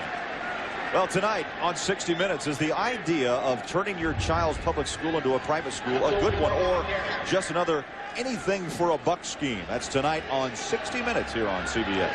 The old anything for a buck scheme. Tonight. Follow the money. I would say a very important third down here and 3 for Cleveland. Their offense stalling since early in that first quarter. Couch slings it. Abdul-Jabbar, first down, out of bounds at the 18. Great call to slow that Pittsburgh rush on Couch. To take advantage of the rush. That is just a beautiful call. And, this time they go into a zone. It's still a hard rush, though. And they take advantage of it by getting it quickly outside to Abdul-Jabbar. And we know how hard he works and how hard he runs. That was big. At least Couch is breathing. 1st and 10 with 3 minutes left in the third quarter at the 18-yard line. For an update on Kansas City and Tampa Bay, let's go back to Jim Nantz in our New York studios. Jim. The story in this game, Craig, is Jaquez Green, career highs, 6 catches, 110 yards, and this touchdown. And that puts the Bucs up 14 as they're about to start the fourth quarter in Tampa. Let's go back to Craig and Beasley. Jaquez Green, great player at Florida. And next week, guess what? Florida State. That's going to be awesome. It's my game of the year. Yeah. Second down, 11.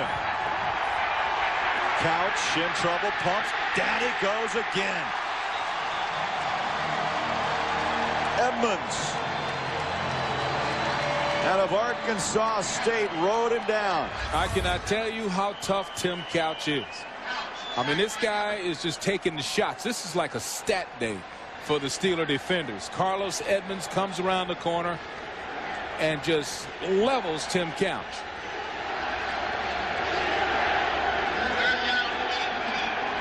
Sixth sack by that Pittsburgh defense. That's just amazing. First half they had a pair, and here in the second they have just unloaded. 3rd and 18. From the shotgun, Couch steps up, buys some time to the sideline. Complete to the 24. It's Kevin Johnson, but short of the first down. Kevin Johnson does not miss the football.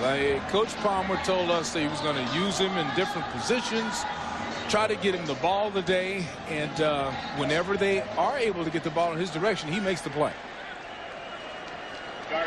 Good look at Chris Palmer in his first season. Take a look at this. In the third, total yards by quarter minus 15 for the Browns.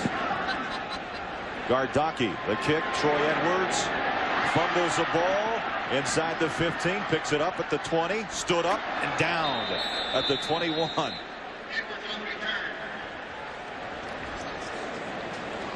Well, here is the game everyone is talking about this week. You can see it right here on CBS. Next Saturday, it's Florida State and Florida doing battle down in the swamp. It's Bobby Bowden and the Seminoles as they look to remain undefeated and avenge, of course, the 97 loss that cost them a shot at the national title. Steve Spurrier's Gators, they need a win over their big arch rival and the #1 team in the nation if they hope to win their second national title in their last 4 years. Check it out. Mark it down. Florida State, Florida next Saturday here on CBS. If you like speed, that's going to be a game with some fast people. Bettis, he's fast and he's big. Takes a couple of white jerseys with him down to the 29. Rayner got on the back of the bus and flattened one tire. 41 seconds and counting here, third quarter. The Browns have been shut out since that opening drive, Beasley, in the opening quarter. Edwards and Hines, the 2 wide receivers on second down. Bettis banging to the 37. Smith and Fuller made the tackle. One man does not bring down Jerome Bettis. Jerome Bettis has the ability to make a move right at the last second that gets you out of your leverage position and puts him at the advantage. If that made any sense. It did. Well, that ends the third quarter with the score Pittsburgh 12, Cleveland 7. We'll return to Pittsburgh right after this message and a word from your local station. You're watching the NFL on CBS. Final 15 minutes here at Three Rivers. Pittsburgh leading Cleveland 12-7. Nothing like the first game where the Steelers ran away with a 43-0 win. First down for the Steelers at their own 37. From the eye. Bettis. Maybe 2 yards up to the 38. And Craig Bolerjack back with Beasley, Reece. Difference between the two first halves has to be the pressure that Pittsburgh's front has shown. 2 sacks in the first half, 4 on Tim Couch in the second. Yeah, I think basically they recognized the formations were so spread out to run them out of those trick formations. You blitz Cleveland, and that's exactly what Pittsburgh did and did very well.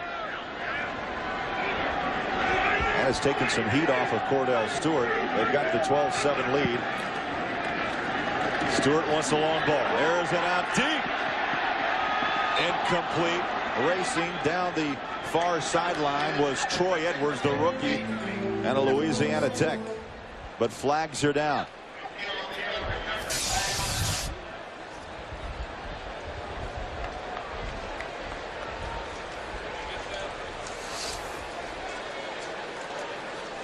That's Johnny Greer talking to Jameer or Rayner. Holding 72.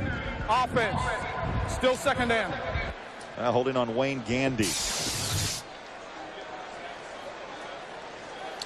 You know, we should say happy birthday to Derek Alexander today. He wears number 94 and he plays for Cleveland, and his wife Kira should be congratulated. Let me tell you what she pulled off. Now, Derek's father, Herbert, doesn't fly, and I'll tell you why after this play. Well, they stack it up, Beasley. 4 wide receivers to the near side. Stewart under pressure, tucks and runs at the 30, 35, up to the 41. Kordell Stewart to the 41. Now, Herbert Alexander, Derek's dad, first of all, he adopted Derek when Derek was 9 months old, which makes the story even more special. Lets you know what type of guy Herbert is. Herbert's in his 70s. He was a Marine in World War II, in the Korean War. This is a guy who every time he got in an airplane, somebody was trying to shoot it down, so he will not fly. His son is so successful. He had never been to Cleveland to see his new home and to see all the wonderful gifts that he's gotten as a result of football. Well, Kira, his wife, as a birthday present, put his dad on a plane, Herbert on a plane, and he is watching the game today for the first time in his son's home. Isn't that great? Great, great. What a birthday present, huh? That is just a beautiful birthday present. So, wife Kira, all wives should be like you. Hines Ward, first down at the 49.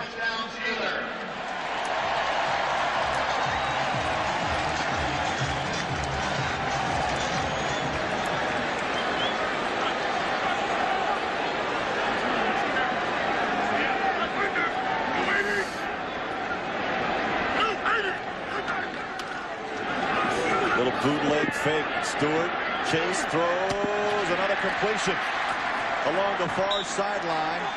Troy Edwards now starting to warm it up a little bit here in the fourth quarter. Kordell Stewart makes the football feel wider than it really is and longer than it really is. Now, most quarterbacks set up in that little pocket, but that rollout stretches the field, and it just, I don't know, it just kind of makes it hard to corral the offense when it's spread around so much. That's a great point. A pocket passer, things get more clogged up, but you have to cover so many spots against Pittsburgh's offense because of Kordell Stewart's mobility. Bettis is your lone back. First down, and the bus comes charging through the left side, picks up 5 to the 32. You know, it's easy to figure out why Jerome Bettis has so many leg problems. Someone's always on his back. Brought down by Williams. And Alexander. Yeah, Bettis, you know, he is durable. There's no doubt. But Yeah. yet those nicks, an ankle sprain here or a slat pull there. At the end of every play, he's driving with someone on his back, and that's a lot of pressure. 19 carries for 65 yards. Jerome Bettis today. Stewart throws, pop, and boy, what a pop on the back. Will Blackwell made the catch, but McNeil gave him a ride.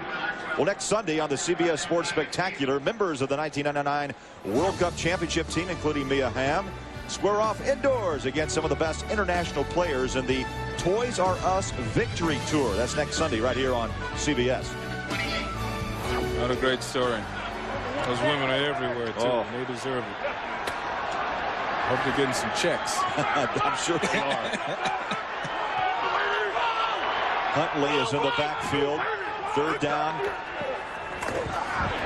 Design play. Oh, Kordell got cut down. Looked like a wide open lane for Kordell Stewart, but the Browns recover. Abdullah and Miller made the stop. Well, I don't like it when they contrive. See, I think that was a broken play. I think the running back went to the wrong side.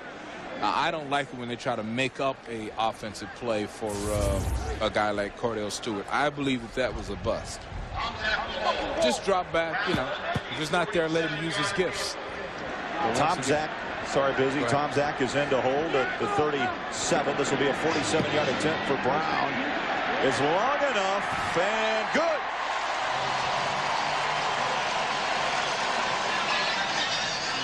Chris Brown makes it 15-7 Pittsburgh.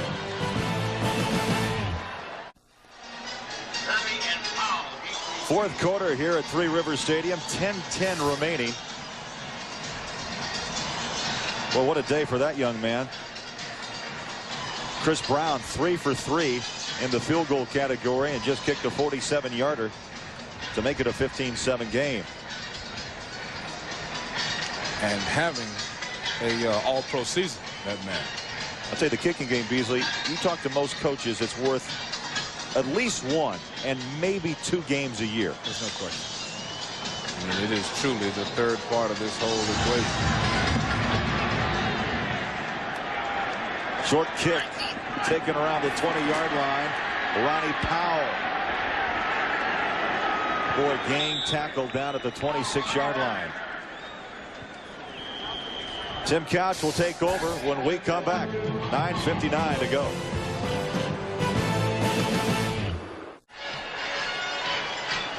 Well, Tim Couch back in the huddle and down 8 and a lot of time, just under 10 minutes remaining. 15-7. It has been all really Pittsburgh and their defense here in the second half.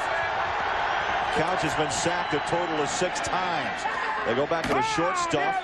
Catch is made. Bull, he was slammed down.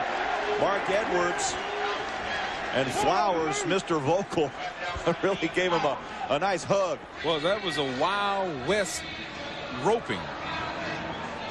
I mean, this is like a steer wrestling. Watch this. This is like you throw him down, then you pull the string out, you tie his feet up, and you throw your hands in the air and get a time on it. So that's a 230-pound fullback right there. He's not a small man, is Mark Edwards. Second down, 9. Couch throws, dumps, complete. Got it to Campbell, is tied in up to the 39-yard line. How that got there, I do not know. But it's a first down for Cleveland. That is a tight end delay. So he fakes left like it's a screen. He fakes right. Watch the fake. There's the fake left, not fake right. And then the tight end releases after the delay. Very dangerous. Very well done. Almost knocked down. Campbell, a rookie out of Michigan, signed up as a free agent. That's it. Couch breathing a sigh of relief after that. First down, Browns. Play action, rolls, going deep down the middle. He's got a man, incomplete. Kevin Johnson trying to run underneath it, but flags are down back at the 35. What was that? Another trip? I need to get my book and figure out that was a trip. I thought a trip that went down and motioned toward the leg.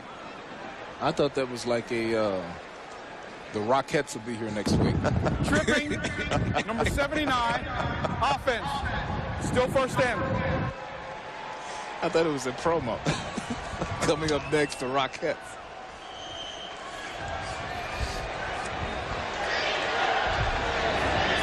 Okay, we'll see if we can find this lower left part of your screen. Look like, yeah, it's Raybert. Okay. First and 20. Couch swings it. Again, hits his fullback Edwards to the 32. And again, Flowers making the hit.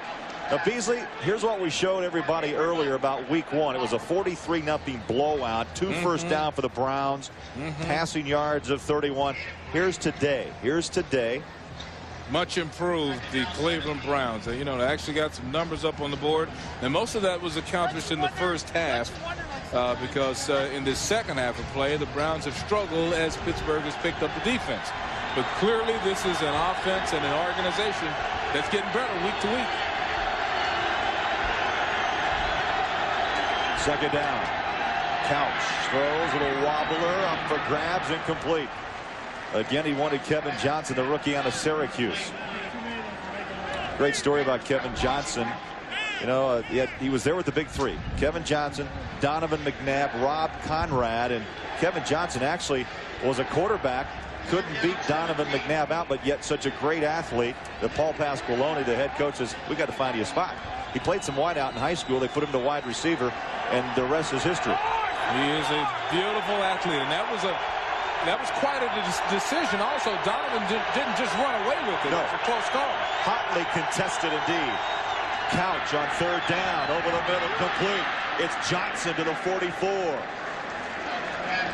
Lance Brown, the free safety, made the tackle. That brings up a 4th down. You know, I hate to jinx Johnson, but I have never seen this guy miss a catchable ball. Now, that's a major statement. I mean, I've done 3 Cleveland games this year already. If the ball is there, he catches it. He makes the play. He's a playmaker. That reminds me of something also. I asked him, what's the key?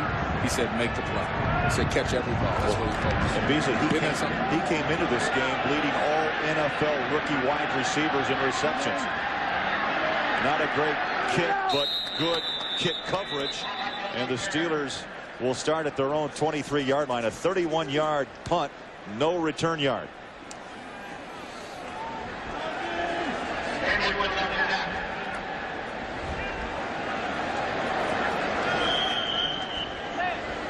Timeout here in Pittsburgh. We'll be coming right back. Don't go away.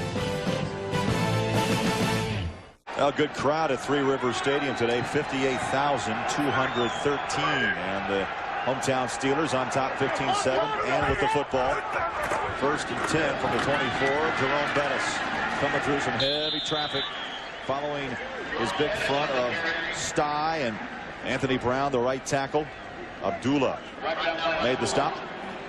This is knockout punch time for this Pittsburgh Steelers team. If they can get the bus, this is really where Jerome Bettis earns his money.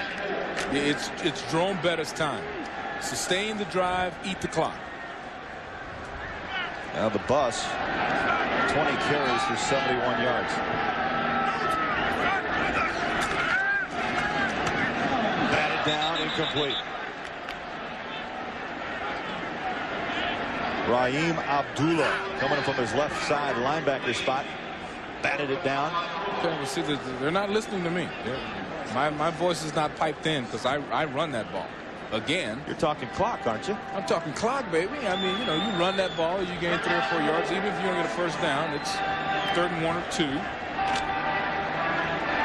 Instead, you're looking at 3rd and 4 with 6:33 to go. Yeah, I don't like to call it. With 5 wide receivers, this is gutsy. They load up 4 to the far side. Stewart picked off. Oh my! Right into the arms of John Theory. You gotta be kidding. Tell me that didn't happen. John Theory, linebacker playing defensive end, tries to rush. He was actually standing up that time because they had to. I mean, how do you even catch that ball? It's a tremendous catch. Theory standing up, defeats the blocker, tries to jump up and knock the ball down, and it rattles around inside of his big chest for a super catch. They're going crazy in Cleveland right now, especially down on the flats. What a great play by Theory. His first pick, and I think he was as surprised as anybody. The second interception thrown today by Kordell Stewart from the 15-yard line. Kareem Abdul-Jabbar to the 5.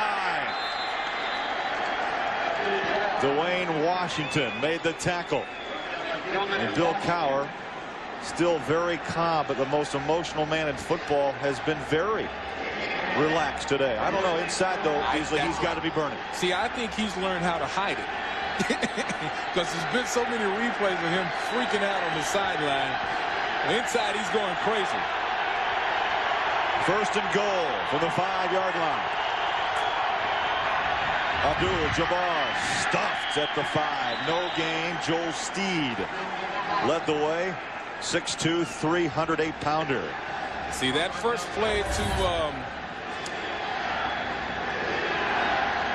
Jabbar was a stunned football team. Now, this is more like the type of defense that the Steelers have been playing all second half. At first play, you're running out of the field, you're saying, well, I'll be blank to blank to blank. And now you settle in on the second play and playing some defense. 2nd down and goal from the 5. Couch wants to throw. Dumps it out. Driving in. Touchdown. Mark Edwards. And they turned the turnover into 6. And Couch just gave us a signal. Absolutely. You bet, going for 2. Mathematically, that's really there's no other decision. Well, this is just power football right there at the end. And you know what? Quiet as has been kept, Mark Edwards is having a heck of a game. Here's the head coach. And he immediately says, we're going for 2. Of course they are.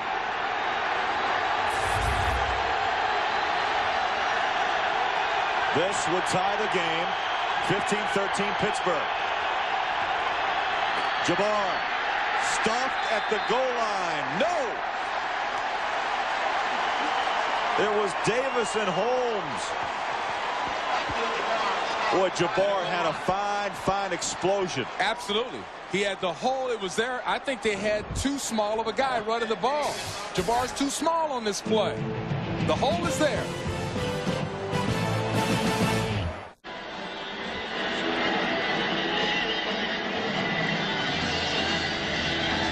Phil Dawson has it teed up. 15-13 Pittsburgh in a high hanger. Steelers are going to have good field position. Taken by Edwards. Edwards up to the 44 and flags.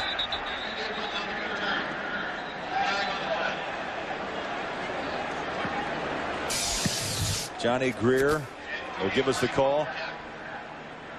By the way, Beasley, Couch, his 9th touchdown pass. That's a new Browns rookie record. Broke Bernie Kosar's record back in '85. Holding 55 of the receiving team doing the return. That penalty is declined. Illegal blocking back. Number 24 of the receiving team doing the return will be accepted. Let's go back to the 2-point conversion. I want to show you something. Roll the play, guys. And freeze it right here. Now, you got a good block right here. If Jabbar goes this way, it's a touchdown. Watch what I mean. See the natural hole that opens up right there? He decides to go inside, and I think perhaps a bigger guy like maybe Terry Kirby could have forced his way in there because he was right at the goal line. Steelers by 2. They're going to choose some clock as they run it on the ground. Jerome Bettis tackled by Miller, and the clock runs under 5 minutes. A pickup of 5 up to the 27. Well, we'll see if they go to the eat the clock, sustain the drive. Jerome Bettis power running this time. Now, the problem with that is once Cleveland recognizes that that's what you're trying to do, you're going to see 8, 9 guys in the box. And not even Jerome Bettis can gain yardage against that. Bettis now 21 carries for 77 yards, and they've been hard yards. He gets another call, and the bus up to the 33. First down, Pittsburgh. Well, tonight on CBS, Tom Skerritt, Cicely Tyson, Charles Dutton, and Sharon Lawrence star in the world premiere miniseries Aftershock. Don't miss the spectacular special effects when New York is devastated by a massive earthquake. That's tonight on CBS. I better call my brother. He lives up in the Big Apple. Yeah. Tell him you want to sleep uneasily tonight. Watch this movie. Double tight ends for Pittsburgh. First down from their own 34. Right now it's the Bettis show. Big hole off the left side up to the 40.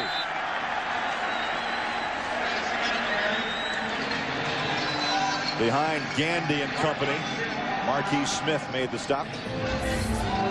Now this is just going to be beautiful blocking up front. Bruner, number 87, absolutely collapses the pocket. I mean, that starts it right there. That's just a fantastic block. And then the man that the coach pointed out to me with a great block there, Wayne Gandy, number 72, along with Bruner. 23 carries, 90 yards for Bettis. His last 4. How about this? Beasley 6, 6, 6, and 7 yards. He's chewing them up. This time, no. Push back. Bettis maybe a yard up to the 42. Alexander and Smith team up to make the tackle. You know, before they lost their minds and tried to pass that was intercepted, I said that this is Jerome Bettis' time. I mean, this is when he earns his salaries down the stretch when you're up by a few. 93 yards now on 24 carries. They'll bring the chains out to measure.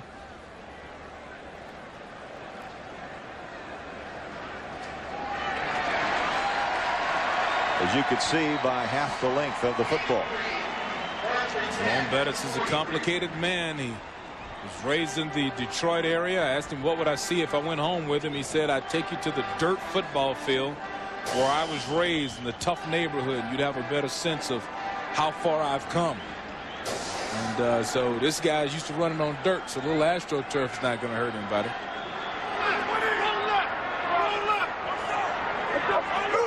First down for the eye. Bettis, handoff from Kordell Stewart, and another big chunk of 6 yards up to the 49. Rayner and Alexander there to team up to make the hit. 2:20 remaining here in the fourth. And a timeout called by Cleveland. Browns down 2. We'll be back. 2:20 remaining here at Three Rivers Stadium. Craig Bolerjack and Beasley Reece back with you. Kareem Abdul-Jabbar. There's nothing he can do. Beasley right now second down. They've got the 2-minute warning and 1 timeout remaining. Cleveland. Well, I'll tell you what they have to do. They have to grab Jerome Bettis and hold him up. Don't let him lean over and get to the ground. Hold him up, strip the ball. It's the only chance they've got. They got a chance right here. Bettis with a full head of steam. And maybe a half a yard up to the 49. Abdullah made the tackle. See, the problem with Bettis, he runs so low that you'll never hit him, stand him up, where that second guy comes in after the ball. It rarely happens against Bettis. That's why he's so valuable in these situations. It's Bettis time. The bus is rolling. All 4 tires are filled up. Cleveland burned their final timeout. They still have the 2-minute warning to use to their advantage. It's a 2-point game. Pittsburgh 15-13, and the Steelers looking at 3rd down and 4. Well, the Steelers have to mess this up. They've got a fumble. They've got to throw an interception. If they just block it and run it, they'll win.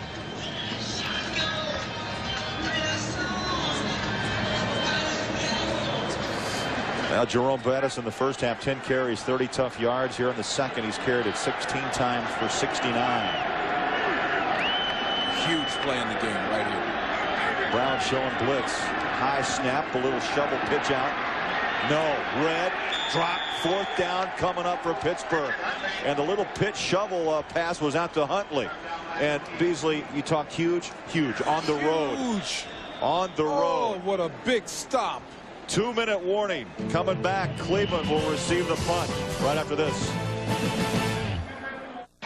Well, make sure you keep your TV tuned to CBS tonight at 60 minutes, followed by Touched by an Angel, and then the CBS miniseries Aftershock, Earthquake in New York. That's tonight right here on CBS.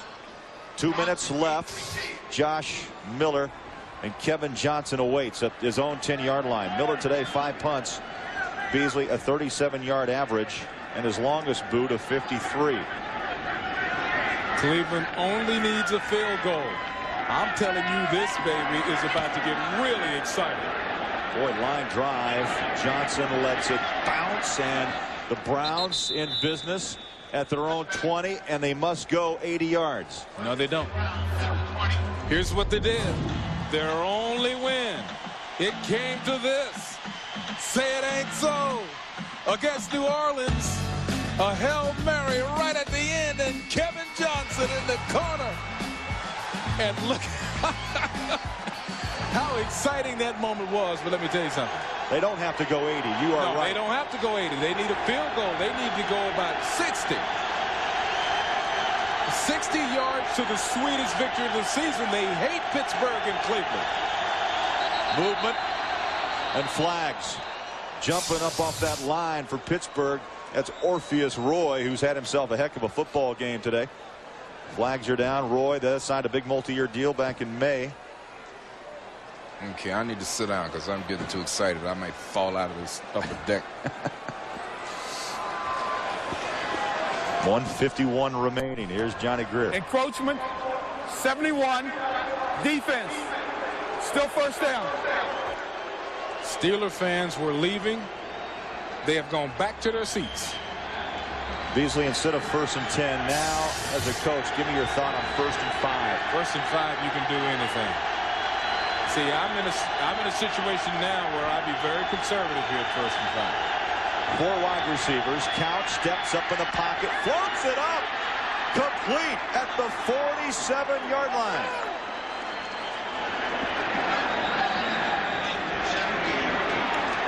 Well, we're here in Pittsburgh. Cleveland driving here in the final minute and 43 seconds. I want to welcome those who watched Buffalo defeat Miami. That final was 23-3. Here it's 15-13 Pittsburgh, and a flag with 1:43 left. At one point in this game, Personal foul. Roughing the passer. Number 56. Defense. Forearm to the head. 1st down. well, let me tell you something. That's the game. Mike Vrabel literally lost his mind. If there's ever a time that you make sure you don't do something boneheaded like this, oh my goodness. Has this guy not been watching? Does he not know what's going on in the NFL? You don't hit a quarterback like that. 1st down from the 37. Couch swings it out of the backfield. Right on the hands of Terry Kirby to the 30. Dwayne Washington, the right quarterback, made the tackle. Clock running. And an injured Brown.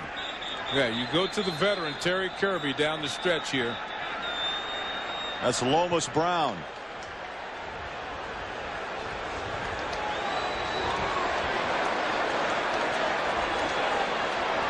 Here in Pittsburgh, Cleveland driving. They're down by 2 to the hometown Steelers. 2nd down and 3.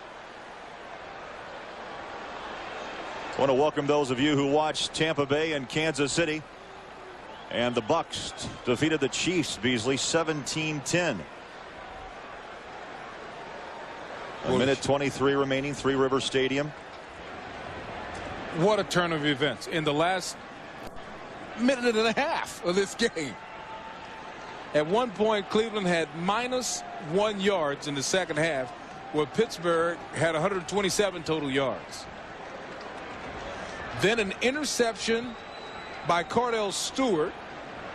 John Theory takes it in for a touchdown. It changes everything. They go for 2. They don't make it. Pittsburgh unable to drive. Cleveland gets the ball at the 20. And Tim Couch makes a big throw down the middle. Well, Beasley, they have to help Lomas Brown, their superb left tackle, a 15-year veteran out of Florida, off the field. As you look at Kordell Stewart, who's had a very up and in a very down day. He did not have a good day today. He had a bad day today, and Kordell is one of the reasons that Cleveland was able to hang around in this contest. You let a team like this hang around, you can lose. 1:13 remaining, Three Rivers. 3 wide receivers set, Couch under center. Handoff, Kareem Abdul-Jabbar stacked up down at the 26. And a first down. This drive continues, and the clock now stops. Nope, continues to run at 53, 52. Craig, this is all a formality. This game will come down to whether or not the kicker makes the swing, whether he makes the kick. This game is lost by Pittsburgh. Jabbar, the lone back, handoff off the right side, stumbles up to the 22. Oldham, the first Steeler to knock him down. There's Dawson as he will warm up that right leg. You know, I did the game last week against Baltimore. I saw more anti-Pittsburgh signs than I saw anti-Art Modell in Baltimore signs. No timeouts. This will be a 40-yard field goal attempt. Gardocki, the holder, with 4 seconds to go. Placement. The kick is up. Good!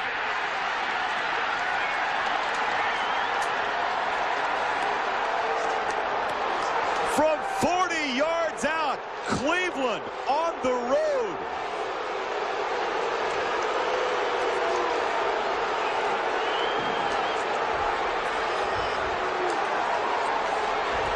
Pittsburgh's home problems continue. They win on the road, they lose at home. Home is like an away stadium for these Steelers. And what a victory for Cleveland. Just a perfect stroke. It never left the middle of the uprights. There couldn't be a sweeter victory. And how about clock management? Able to get everyone on the field, and Dawson knew at the moment it left his foot. This is awesome. Oh, the heart of a coach. It's in his throat. And now it's back where it belongs.